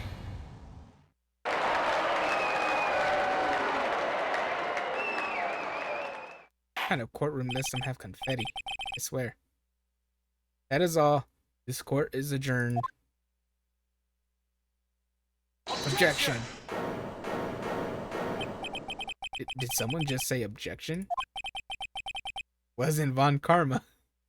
That definitely is true. Wait, but that means no. It was Edgeworth all along. Your Honor, I object to your judgment. What do you mean? I'm not innocent at all. As we have heard, Yana Yogi killed Robert Hammond in revenge. But revenge for what? Nick, Edgeworth is trying to confess. He's going to say he's guilty. He's going to tell them he was a murderer in the DL6 incident. He's going to tell them he killed his own dad. Uh-oh.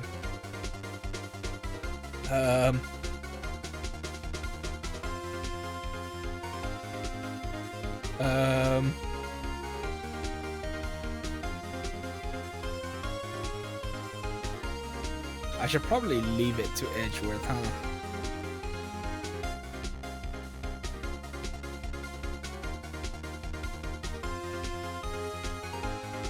Nah, we're gonna raise an objection. The judgment has already been passed. I object to Edgeworth's outburst. Didn't something like this happen yesterday too? I believe a certain witness raised an objection after a guilty verdict was passed. That would be Larry. We must hear this new statement. We must hear Miles Edgeworth. Yeah, I should have just left it to Edgeworth then. He's right. We have a duty to hear Mr. Edgeworth out. Ooh, let's go. For 15 years, I have had a recurring dream. A nightmare. It's only a nightmare. Can you quit talking about me like that? Damn. That's what I told myself. But now I know it wasn't a dream. Danny Yogi wasn't the killer. You mean in the incident where your father died? From the distance of the shot, it wasn't suicide either. Everything was as clear as day. The murderer, the criminal in the DL6 incident. It was me. Your Honor, I confess my guilt. I am guilty for DL6, the statute of limitations of which ends today. The culprit is me. Why are you pointing to the side? You're saying it's you.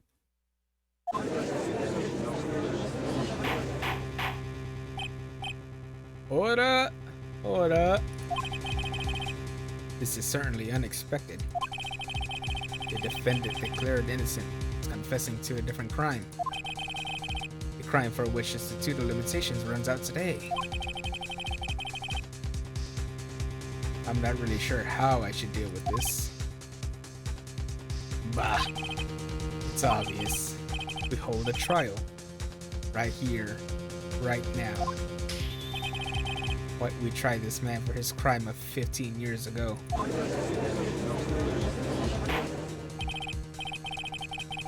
I think I would like to take a 5-minute recess. During this time, I will consider the appropriate course of action to take. Court is adjourned.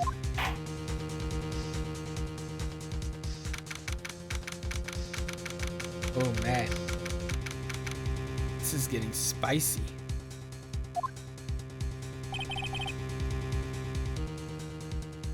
I'm sorry, Wright.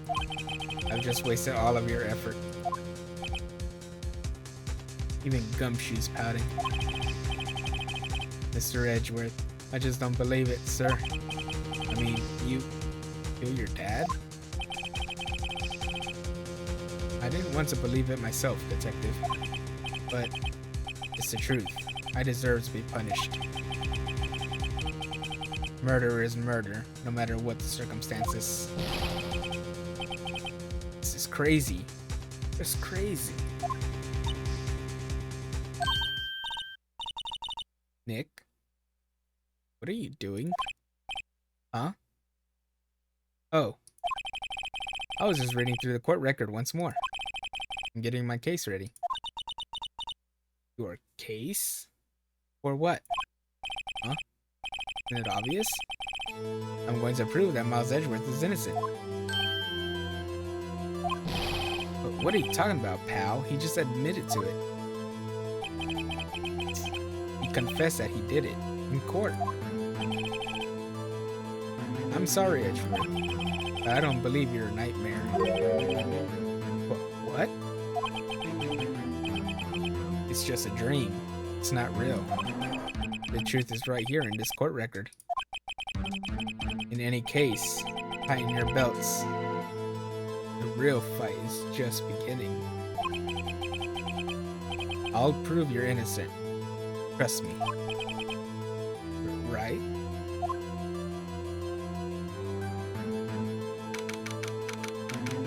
Edgeworth's our boy. We're not letting him down.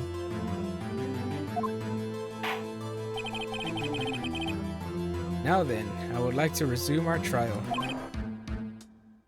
Judge, Miles Edgeworth has admitted his own guilt. He has confessed his crime. Let us begin by hearing his testimony. Then the pointless let the defense do their cross-examining. The statute of limitations on the DL6 incident runs out today. Though it's unconventional for me, I'd like to run this one by the book. I see. Does the defense have any objections? No, Your Honor. On karma, you knew this was going to happen from the very beginning, didn't you? Very well. Will Miles Edgeworth take the stand?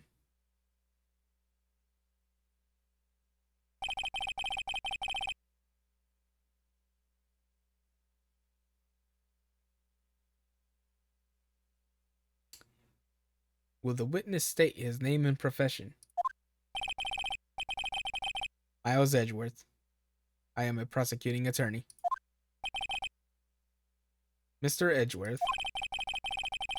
15 years ago, you mistakenly killed your father, Gregory Edgeworth. Is this correct? It is correct. Then testify about this matter to the court. When Edgeworth was telling me about his dream yesterday, I noticed something. One detail didn't quite fit. That will be the key, but only if I can get it to work. Please, please.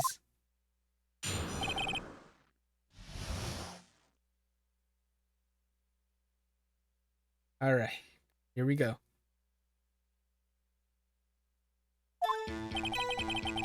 That day, I had gone to the courtroom to observe one of my father's trials. Okay, so I don't think you're gonna get much information out of this sentence. As we went to leave, an earthquake struck, trapping us in the elevator. Okay, that's not gonna give you much either. My father and Mr. Yogi lost their composure and began to argue.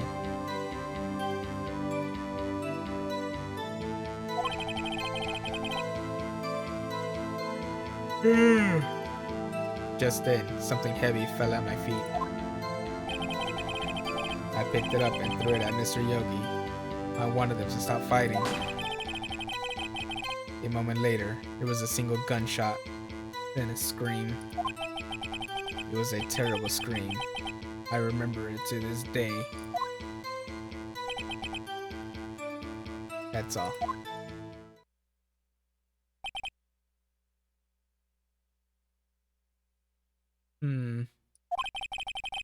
And until now, you thought this memory was a dream.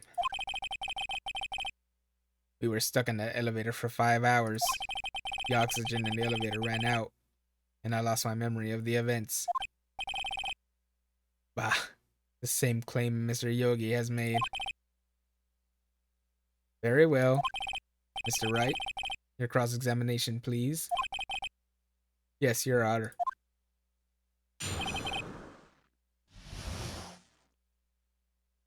All right.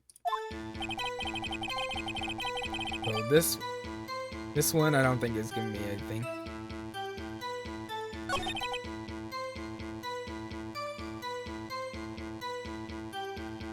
This one sounds too straightforward as well. And this, we know that they start arguing. They start to like fight each other about the whole air thing.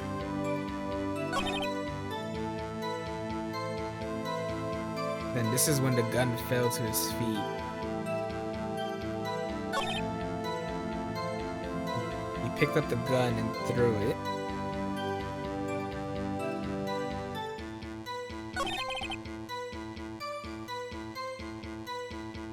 Let's hear this one, the gunshot. Because he threw the gun.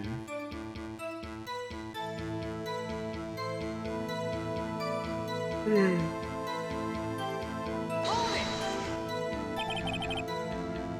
gun fired once? Yes. I think after I threw it, I lost consciousness. Since then, they've echoed in my head every day. That gunshot and that horrible scream. The scream.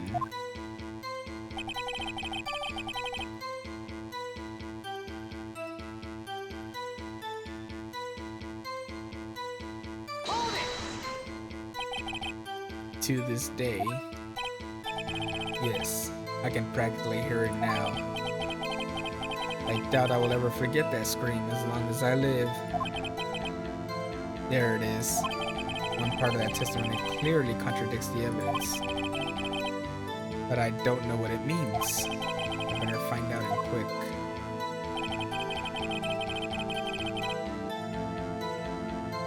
Hold on.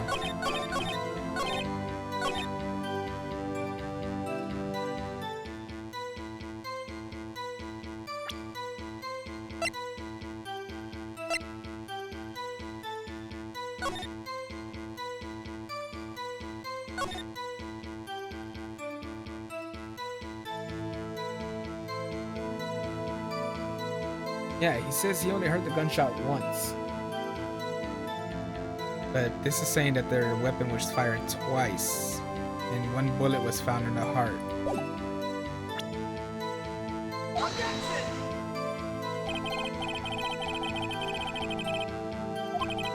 Oh, whoops. I picked the wrong one, didn't I? Yeah, I did.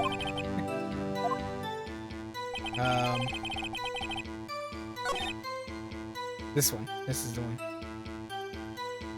I'm over here like, yeah, 2 gunshots, and I'm over here pressing on the one that doesn't even mention the gunshot.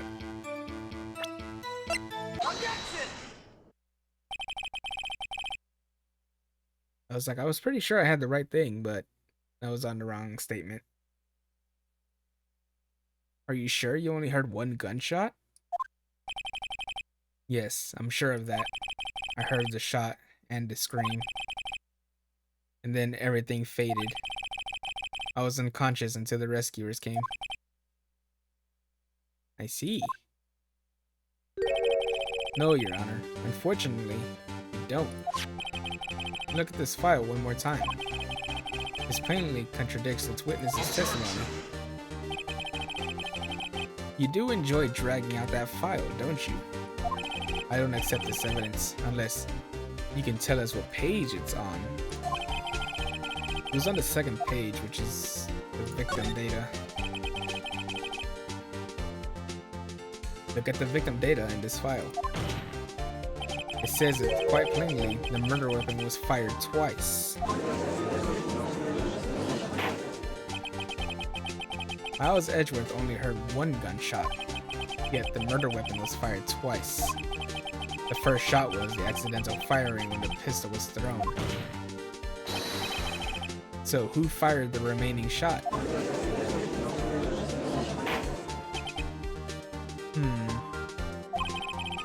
Was there perhaps another shooter who fired that 2nd shot?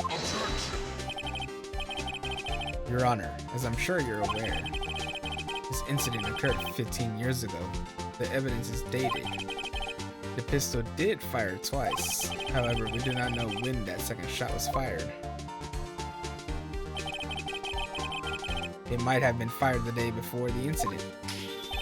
There is no proof that the 2nd shot had anything to do with this incident. What? I see. You do have a point, Mr. Wright. The murder weapon was fired twice, as we have heard. One of those shots was fired by the defendant, a boy at the time. Do you have any proof that the other shot fired had something to do with the case?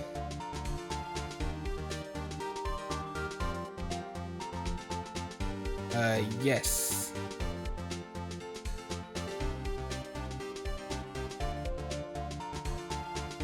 Because we have this one. There's a bullet hole in the thing. I want to say that's the correct.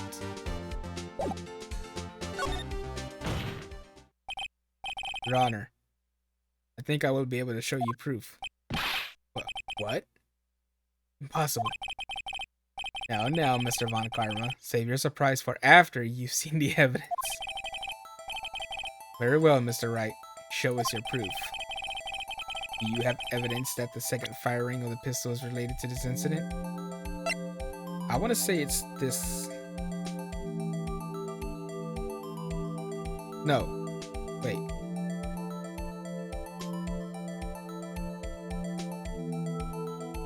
Yes, I do want to go with this. Take that! Look at this photograph. This is a photograph of the scene of the crime 15 years ago. I can see that the victim is lying there. His Gregory, I was about to say category. Gregory Edgeworth. This proves a murder weapon was fired twice at the time of the incident. This photo proves it.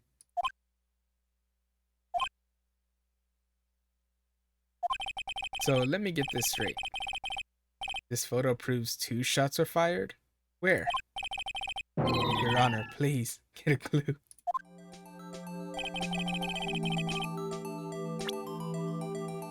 Take that!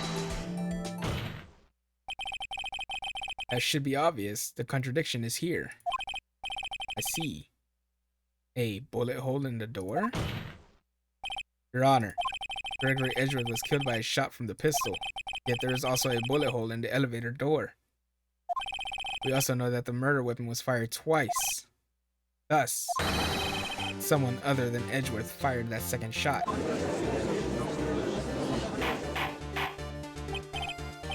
Order! Order! Mr. Wright, what are you driving at? It's simple, Your Honor. At the time of the incident, 2 shots were fired. One went into Gregory Edgeworth's heart. The other hit the elevator door. Remember that the defendant lost consciousness after the shot he fired rang out. In conclusion, we must agree that the second shot was fired by someone else. Mr. Wright, who could that someone else be? The murderer, of course. Of course it was the murderer. I knew I should have stepped in before you wild fantasies got out of hand. Mr. Wright, look once more at the DL6 incident case file. Look closely. Try the case summary page.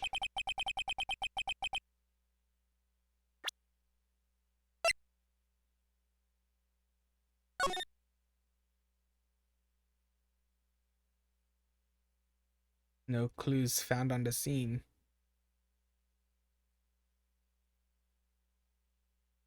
No clues found on the scene. Well, that's because in victim data, the bullet was in the heart. So, of course, there's no evidence on the scene. The fucking bullet was inside the body.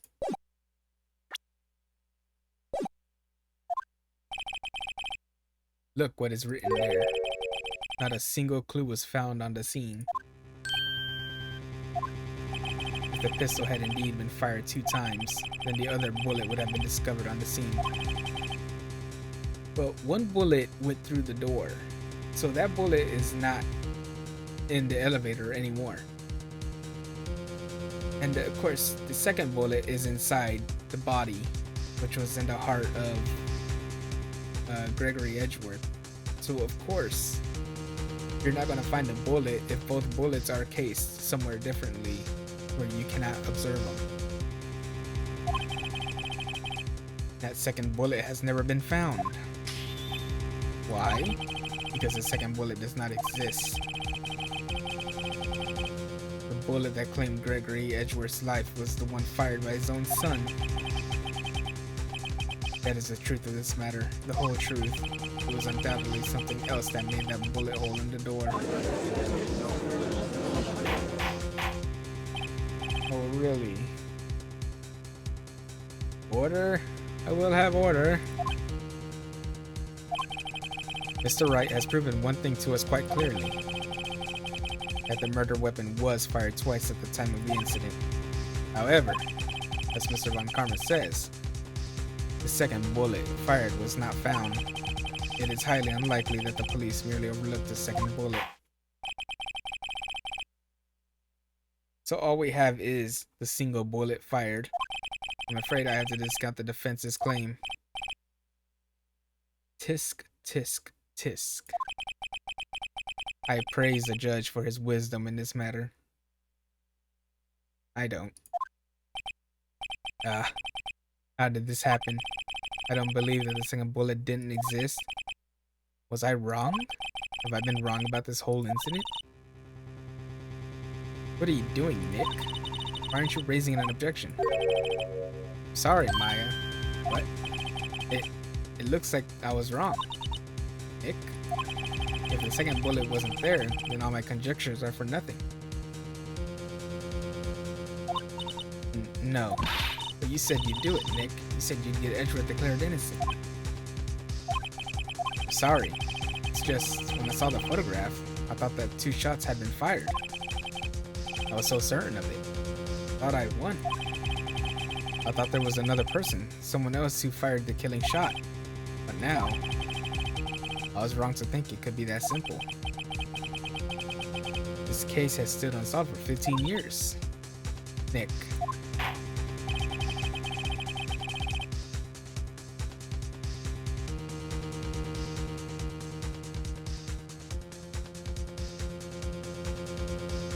Well, it seems that we have finally cleared up this incident. Only 1 bullet was found at the scene of the crime. That shot was fired by Miles Edgeworth. Precisely. I would like to ask one thing of Miles Edgeworth before passing my verdict. Have you been paying attention to the trial so far? Yes, Your Honor. Do you have any objections? No. No, I do not. So you killed your father, though that was not your intention? Yes, I did. Oh no. He's accepted the guilt. Very well. The statute of limitations on the murder of Gregory Edgeworth runs out today. Therefore, I must pronounce a verdict on the defendant today, right here. Right now. Indeed. Does anyone have any objections? I've been here before. It's just like my first day in court. There are so many things I know I should be saying, but my mind's gone blank. I can't find the words. I have an objection.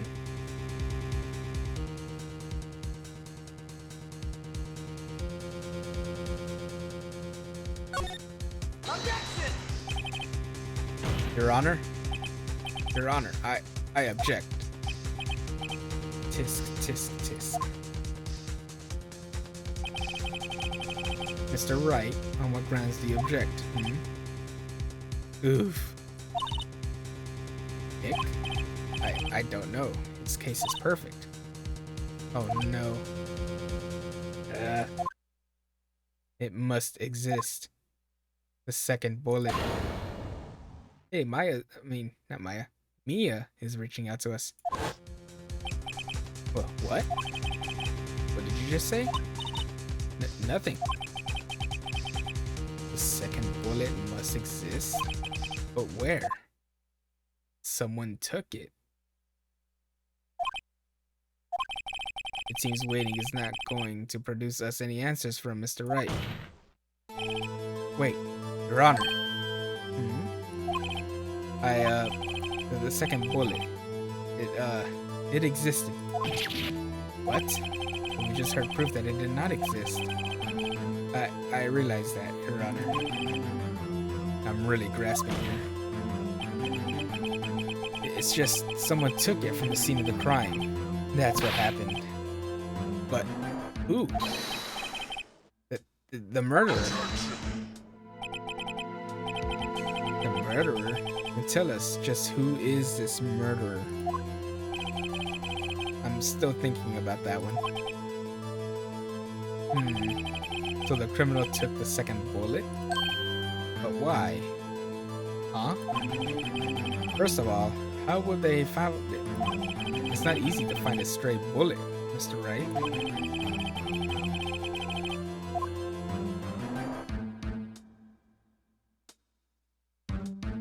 What? What if the bullet is stuck inside the murderer? Ooh. would say they didn't need to find it. Why would the murderer have spent the time to look for that stray bullet? I haven't got a clue. What's wrong, Mr. Wright? Bah. The murderer had no reason to take that bullet. You don't want to admit it, but it's true. Had to take it. The murderer... What does that mean? You're thinking too normal. Think crazy. Don't think why the bullet was taken. Think why the bullet had to be taken. Mr. Wright? Yes, Your Honor. I have no idea what I'm doing. That's how I feel right now. Well, the murderer had no intention of taking the bullet from the scene. But, the murderer had to take that bullet. Had to, Mr. Wright. What do you mean? The bullet is stuck in their body. Well, for instance... For instance, what? Maybe the bullet, hit the murderer. Yeah, exactly. The bullet hit the murderer? Just saying, for instance. I mean, if it hit you, you would have to take it with you, wouldn't you? It's not like you could just perform surgery right there. You know?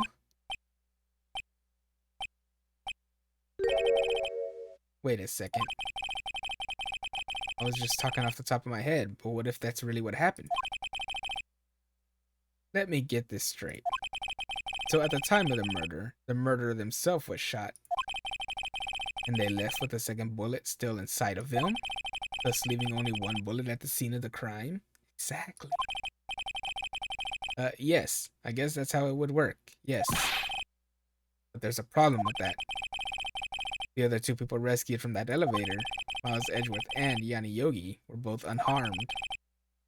So that would mean the murderer came from outside. Yes.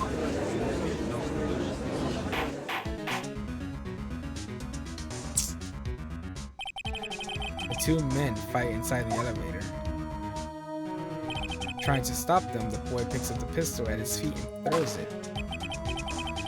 The pistol discharges and the bullet. The bullet goes through the elevator door and hits the murderer outside. The boy loses consciousness. Then the murderer opens the elevator door and sees the men inside.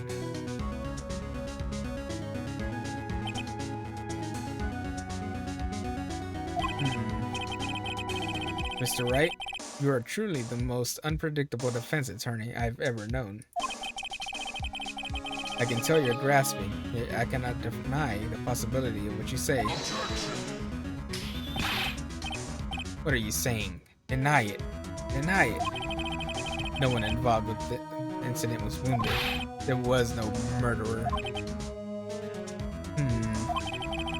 No one was wounded at the time of the incident.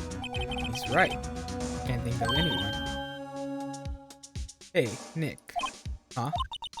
I just thought of something really crazy. Crazy? Remember what Mr. Grossberg said yesterday? Gregory Edgeworth dealt a blow to his perfect trial record. Wow. It must have been quite a shock for Von Karma. He took a vacation for several months after that, you see. Von Karma did take the vacation. Oh, the vacation. He got wounded and decided to hide while he healed. An unusual event for the man. That was the first and the last vacation he's taken in his many years of prosecuting. What if Von Karma didn't take that vacation because of shock, but took it because he was injured? Which would mean it could only mean one thing. He was the murderer in the DL6 incident.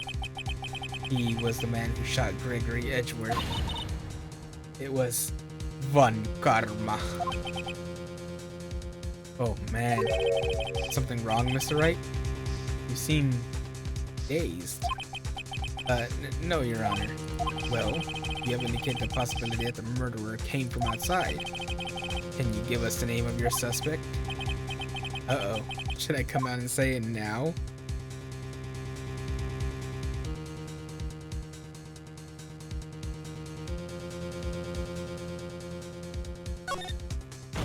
We're going with now.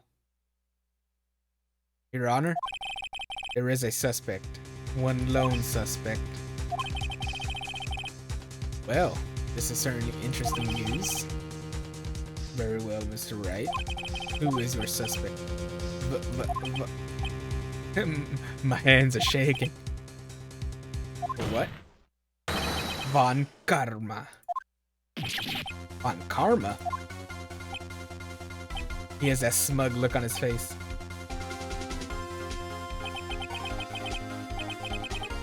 You mean the Von Karma? The prosecutor? The one standing right over there? Bah. You don't object? I see no need. By honor, this is ridiculous outburst with my objection. Because you took a vacation for several months starting the day after the incident. Yet you pride yourself on a perfect record. Why would you take such a long vacation without any reason? So you're claiming that I took a vacation to heal my injury from the incident? Fascinating. Prove it. I would have needed surgery. No. Where did I go under the knife at, Mr. Wright? He never did. The bullet is still in his shoulder. The metal detector. Bring the doctor that operated on me. Have him testify. Nick, let's find out who his doctor is. It's no use. Edgeworth? I know Von Karma, perhaps too well. He's perfect. He wouldn't leave clues. He probably didn't undergo surgery. I would leave a doctor as a witness. Nobody's that perfect. So what, Nick? Did Von Karma pull the bullet out by himself? That's insane. No, you couldn't have. You can't just pull bullets out of yourself. Wait. What does that mean? It means the bullet is still inside of him. That bullet has to be somewhere. But where? Tisk, tisk, tisk. Can you produce evidence to prove that I was shot? Yes. We going in, baby. Let's go. Alright, Von Karma. I'll prove it. And I will even use evidence. I know how you like it so much. What?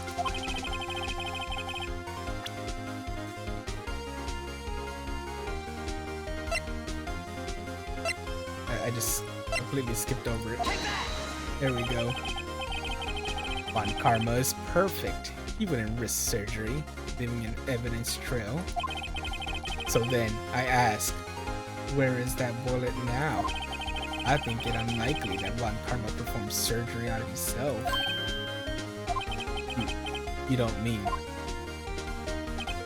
I do. There is the possibility that the bullet is still inside Von Karma.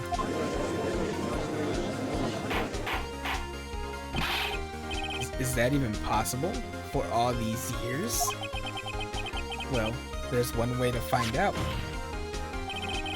We could use this metal detector. Well, Von Karma. I'm going to run this over you and see what we find. Oh, look at him. Sweating bullets. Literally. I refuse. You refuse? But refusing this means you acknowledge that the bullet is still inside you.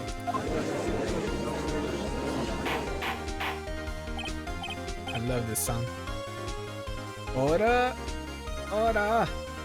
Ora! Your Honor, the defense requests that we be allowed to use the metal detector. Judge, I call for a suspension of this trial. This is an invasion of privacy. The statute of limitation runs out on this case today. It was you who said we had to end it right here, right now.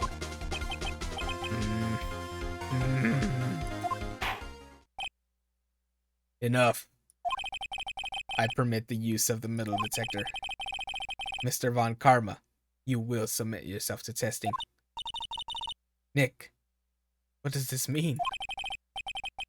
I don't know, but we have to give it a shot. No, wait. Ah, my ears! I just remembered. Ah, my ears. It reacted. Something's inside his right shoulder. The bullet. Mr. Von Karma? You. It was you. I was afraid this would happen. And so, I remained silent. Indeed, there is a bullet in my shoulder. However, it has nothing to do with this incident. What? I was shot in the shoulder long before the DL6 incident. I claim that the bullet in my shoulder has no relation to DL6. The only way to prove that is to get the bullet out and then put it up for ballistic markings.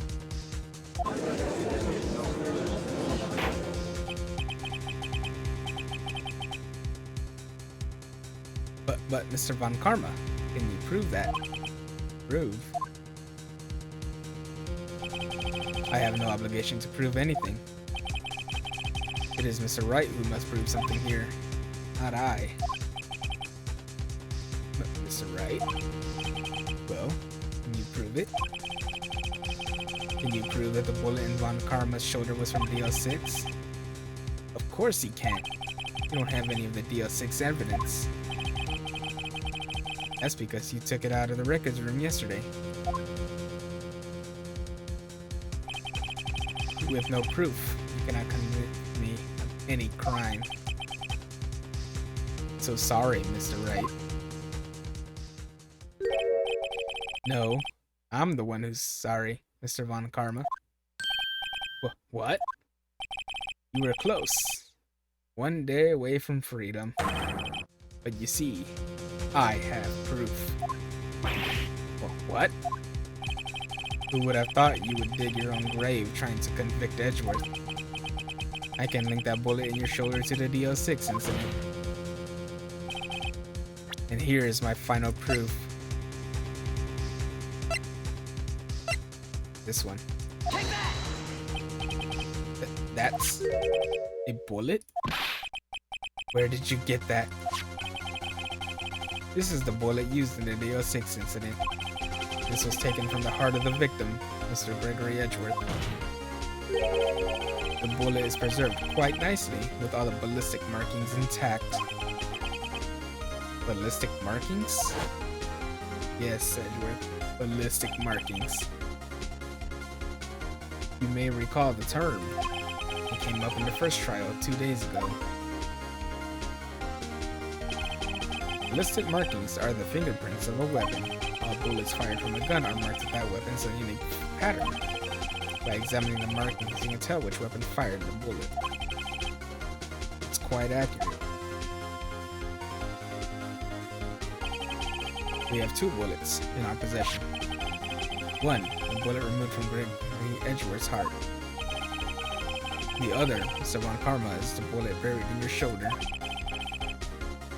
We could analyze both bullets. Then, if the markings matched, we would know that both bullets had been fired from the same gun. The very same pistol. In other words, the murder weapon that killed Gregory Edgeworth.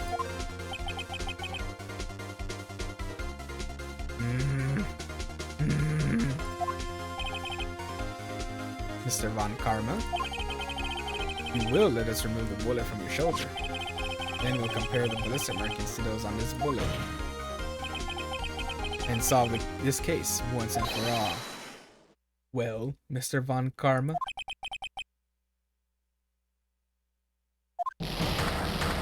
Oh God, he's losing it.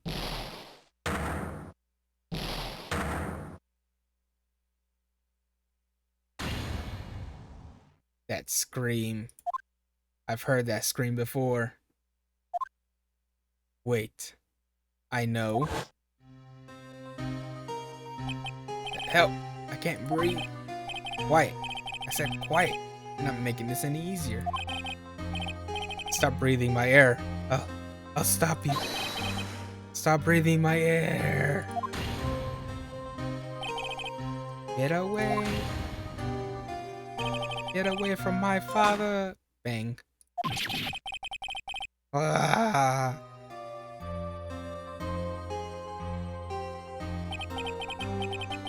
It's that scream I heard in the elevator 15 years ago. On Karma, it was you who screamed. So Edgeworth accidentally shot Von Karma.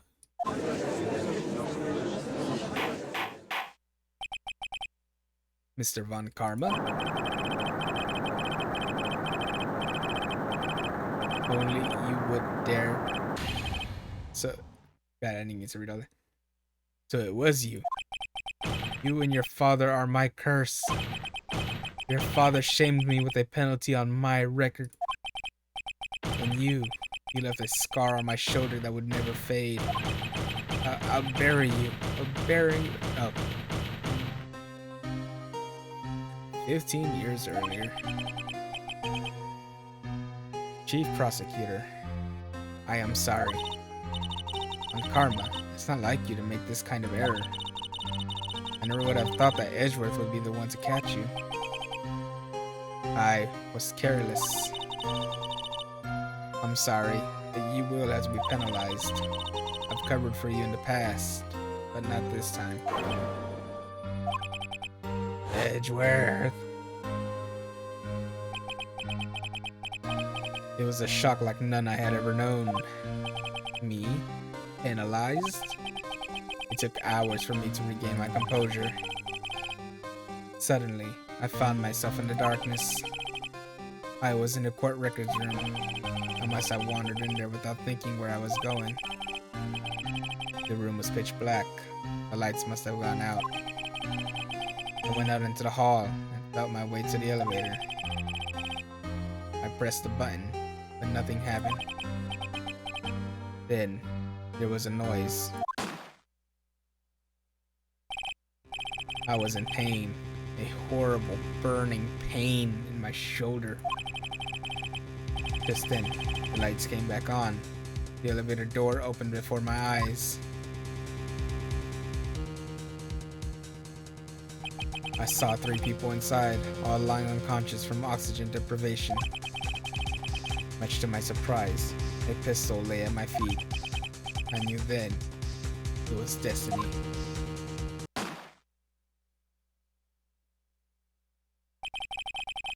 In his last moments, Gregory Edgeworth was still unconscious. He died, never knowing who had shot him. Later, he spoke through a medium, blaming Mr. Yogi. He was fooled. It was the perfect crime.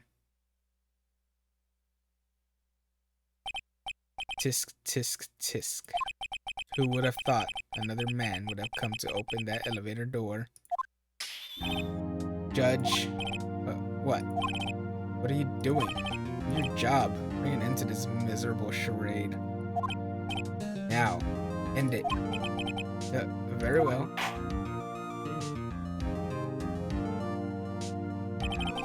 It appears that we have come a very long way to the end of this maze. 15 years later. Mr. Miles Edgeworth? Yes, Your Honor. You were innocent.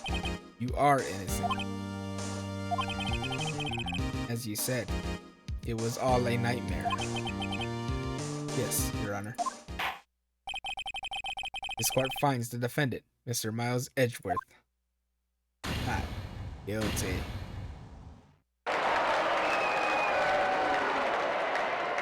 Yay, more confetti. That is all. This court is adjourned.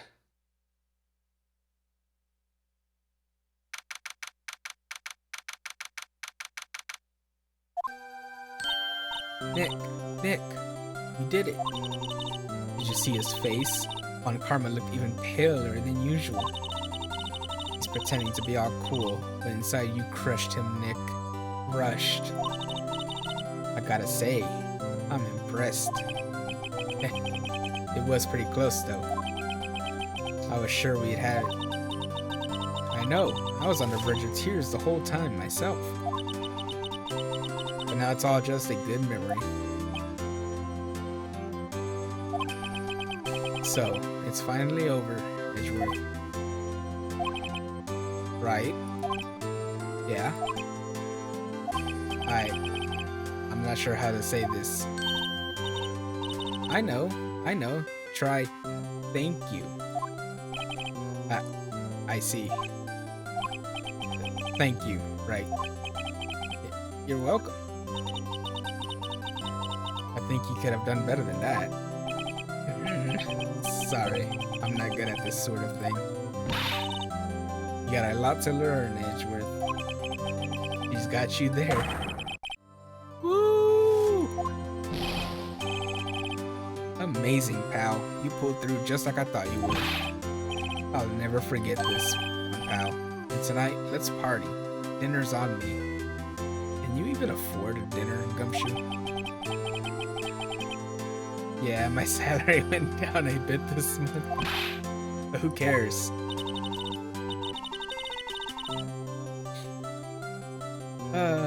Poor Gumshoe. You should get a raise after this one. See, Mr. Edgeworth, you should take a lesson from Detective Gumshoe. That's how you say thank you. I see. Woo! I feel foolish. Don't worry. Take it a little at a time. You'll get used to it. It's been 15 years since I've seen Edgeworth this unguarded. Hey, it's Lotta. Hey, y'all. Lotta. Y'all were great in there. Thank you. Yo, Edgeworth, congrats. Thank y'all very much. I knew you were innocent from the start, of course. Just look at you. You wouldn't stick your hand in a cookie jar even if no one was there. You were the witness on the first day of the trial, weren't you? Yeah, well, let bygones be bygones, eh? Speaking of which, what are you doing now, Lotta? Who, me? I went back to college. I gave up trying to be an investigative photographer pretty quick. Really? Huh? Isn't that the hot dog guy from the park? Huh? Fucking butts. It's over, Nick. My life is over. Why the sad face, Larry? What happened now? Oh, Nick. I'm not long for this world. You don't look sick.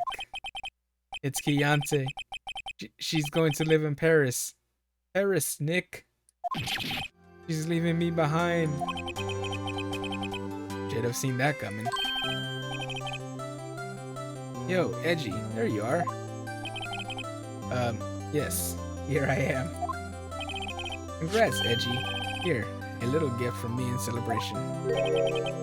Celebration? That's unusual for you. Harry Butts, you come along tonight too. My treat, pal. Huh? Thanks. Looking forward to it. Yo, Nick. That's the suit that questioned me. And he says treat. That's not police talk for prison food, right? Right? I think you'll be fine, Larry. Right? Yeah? What's up? That envelope that Larry gave me. It's got money in it. But yeah, that's strange. People give money away to celebrate sometimes. It's $38, right? Huh? What a weird amount. I mean, it's not a little, but it's not a lot either. $38 from the class trial. Did Butts really take the money? $38 exactly? Nick? Wasn't that exactly the amount of lunch money that was stolen from Mr. Edgeworth in school? $38. No. No. Larry, it was you? What are you so surprised about, right? Huh? Larry was absent that day from school, right? But that doesn't automatically rule him out as a suspect. What? Think back to that day, 15 years ago. Larry took the day off, but he was bored, so he came into school anyway. And he saw the money lying there, and the rest is history. I never was good at history. Edgeworth, you didn't know, did you? I suspected. I just couldn't picture Larry protecting you like he did that day. Everyone else was saying you did it. The whole class was against you, remember? Yeah, too well. Right? You may not know this, but we used to have a saying back in school. When something smells, it's usually the butts. I know. Really? Right? I'm surprised you didn't figure it out. Well, this sure is an unexpected turn of events, eh? Edgeworth? You should have told me. Now, Nick. It was 15 years ago. Don't you think the statute of limitations has run out, Mr. Edgeworth? I'd say so, yes. There you have it. Where does that leave me? I became a defense attorney because of what you two did. Well, you have always been something of an insufferable emotionalist. Damn. Yeah, and you get worked up too easily too. Death. The death sentence for both of you. Man, if only I had known, I'd have become a prosecutor. The same goes for me, only the other way around. For the longest time, I thought that I might have killed my own father. I thought I might be a criminal. I became a prosecutor in part to punish myself.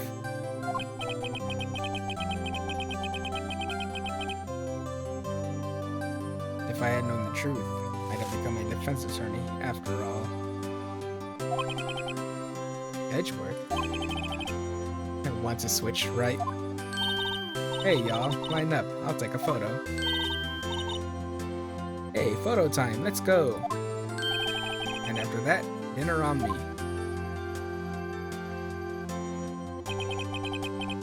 Detective Gumshoe took us out on the town that night. We celebrated Edgeworth's newfound freedom, even though Edgeworth himself was still in detention. Poor Edgeworth, still in detention, and everyone's celebrating. They couldn't wait until he got out.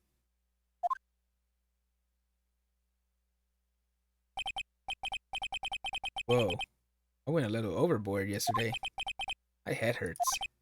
Huh? It's still only 5. Maybe I should go back to sleep. What's this? A letter?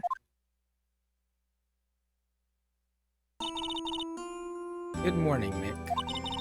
You were really impressive yesterday. Seeing you made me think about what I'm doing here. I'm a spirit medium in training, of course. I wanted to help Mr. Edgeworth too. I wanted to help you, but I couldn't. I was useless. So I've decided to go back to my training.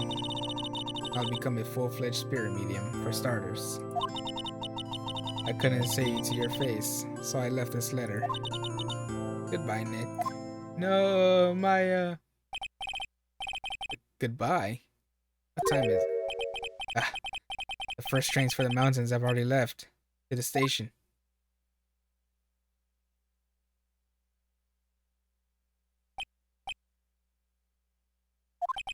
I guess I'm too late. Hey! Nick? Maya. Aw, she's so sad. So, you're leaving? Yeah, it's hard being a spirit medium who can't talk to spirits. You couldn't even call yourself a spirit medium at that point. And I think you'll do fine without me, Nick. Be good, okay? Hold it! Wait. What? I never could have saved Edgeworth without your help. Huh? On the last day of the trial, I heard her. I heard Mia's voice. You heard my sister? Yes. Only her voice. But still.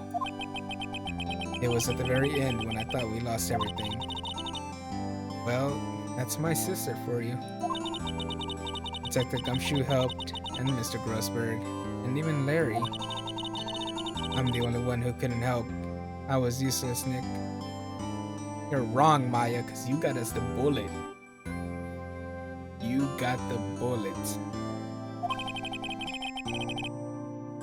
But you were the one who stopped Von Karma, Maya. Huh? I didn't do anything. All I did was wander around in a daze. Sorry, but I have evidence that you helped. Evidence?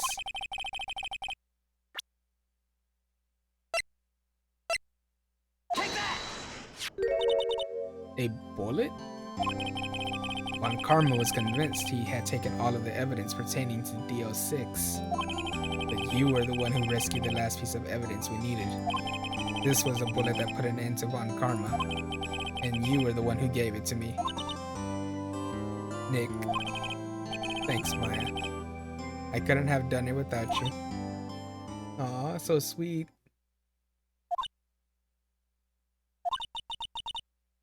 I'll be back soon. Huh? I'm going to complete my training and come back.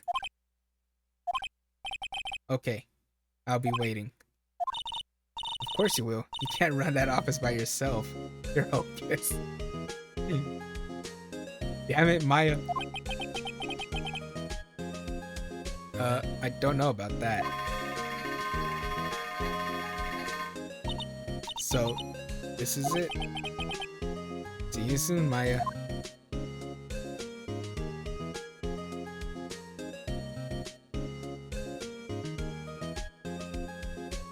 Thanks, Nick. Oh, that's such a cute picture.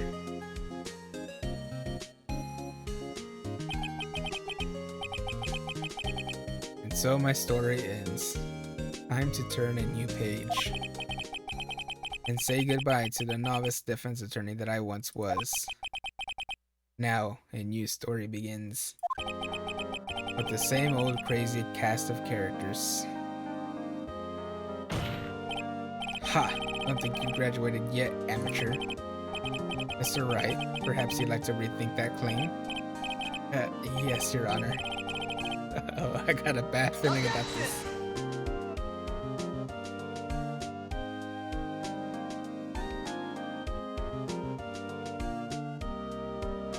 Woohoo, we did it.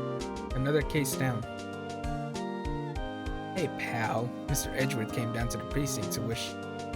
Talk about a pleasant surprise. Detective Gumshoe! Then he hung his head low and went right back outside. Kind of like he was embarrassed or something. Strange, huh? It's because he was embarrassed.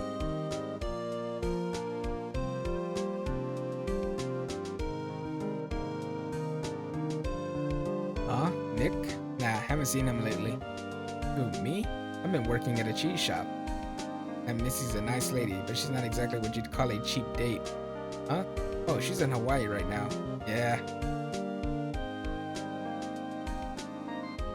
This dude never learns in his choice of women. Who? Right?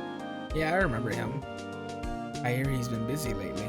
You know, not to ring my own bell, but I sort of taught him everything he knows. I'm sure he's grateful.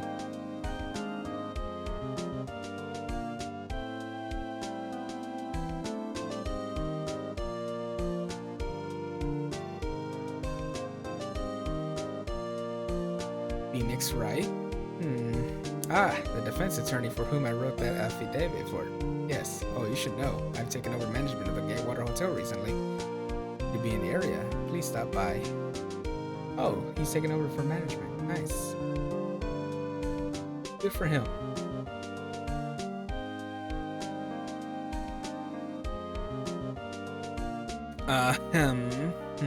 Oh, it's you.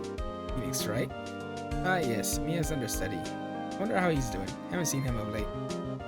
Ah, the days of my youth. Like the scent of fresh lemon, you see. He still says that.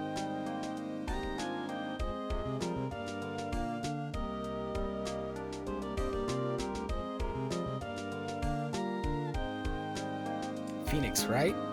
Is he an actor? Well, I'm not buying it. You can't be a star with a name like Phoenix. You know that they're finally. Oh my god, fucking old bag, man. She can't shut up.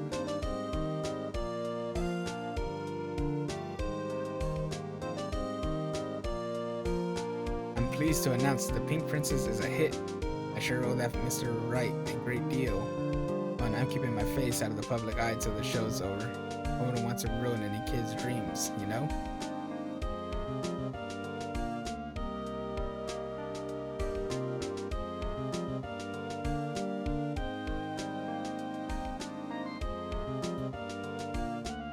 Oh, I got a letter from Maya the other day. It sounds like she caught a cold standing under a waterfall. Wanted to visit, but I didn't have time, so I sent her some Pink Princess trading cards. She says she can't buy them where she is. What kind of place is she living at anyway? She caught a cold from the waterfall training. Sag. Right? Who's that? You wanna talk? Let's talk Pink Princess, alright? But, you know, I snuck into the studio the other day, and I saw her, the one inside the Pink Princess suit. Ugh, what a dog. It was kind of a shock for a boy of my tender age.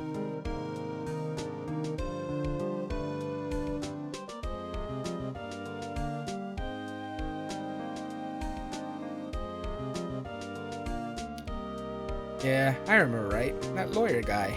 Huh? Me? I'm in training to become a paranormal photographer. You know that picture I took of everyone? Well, just behind them, there's a ghost. For real. Now that's talent. I'm gonna be famous. Oh, she must have got a picture of Mia behind them. They should have showed that picture.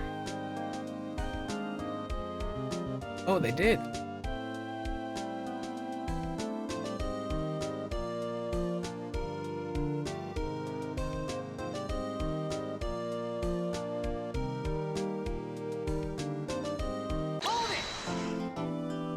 No, you hold it. Son of a bitch. Brand new episode has been added. Oh. But that's gonna have to be for next time because my voice is almost gone. I'm dying. So yeah. We almost went 3.5 hours, which is around the time my voice starts to fade away and go off into the distance and leave me behind. So yeah, we're gonna call it here for tonight. I will probably be back on tomorrow.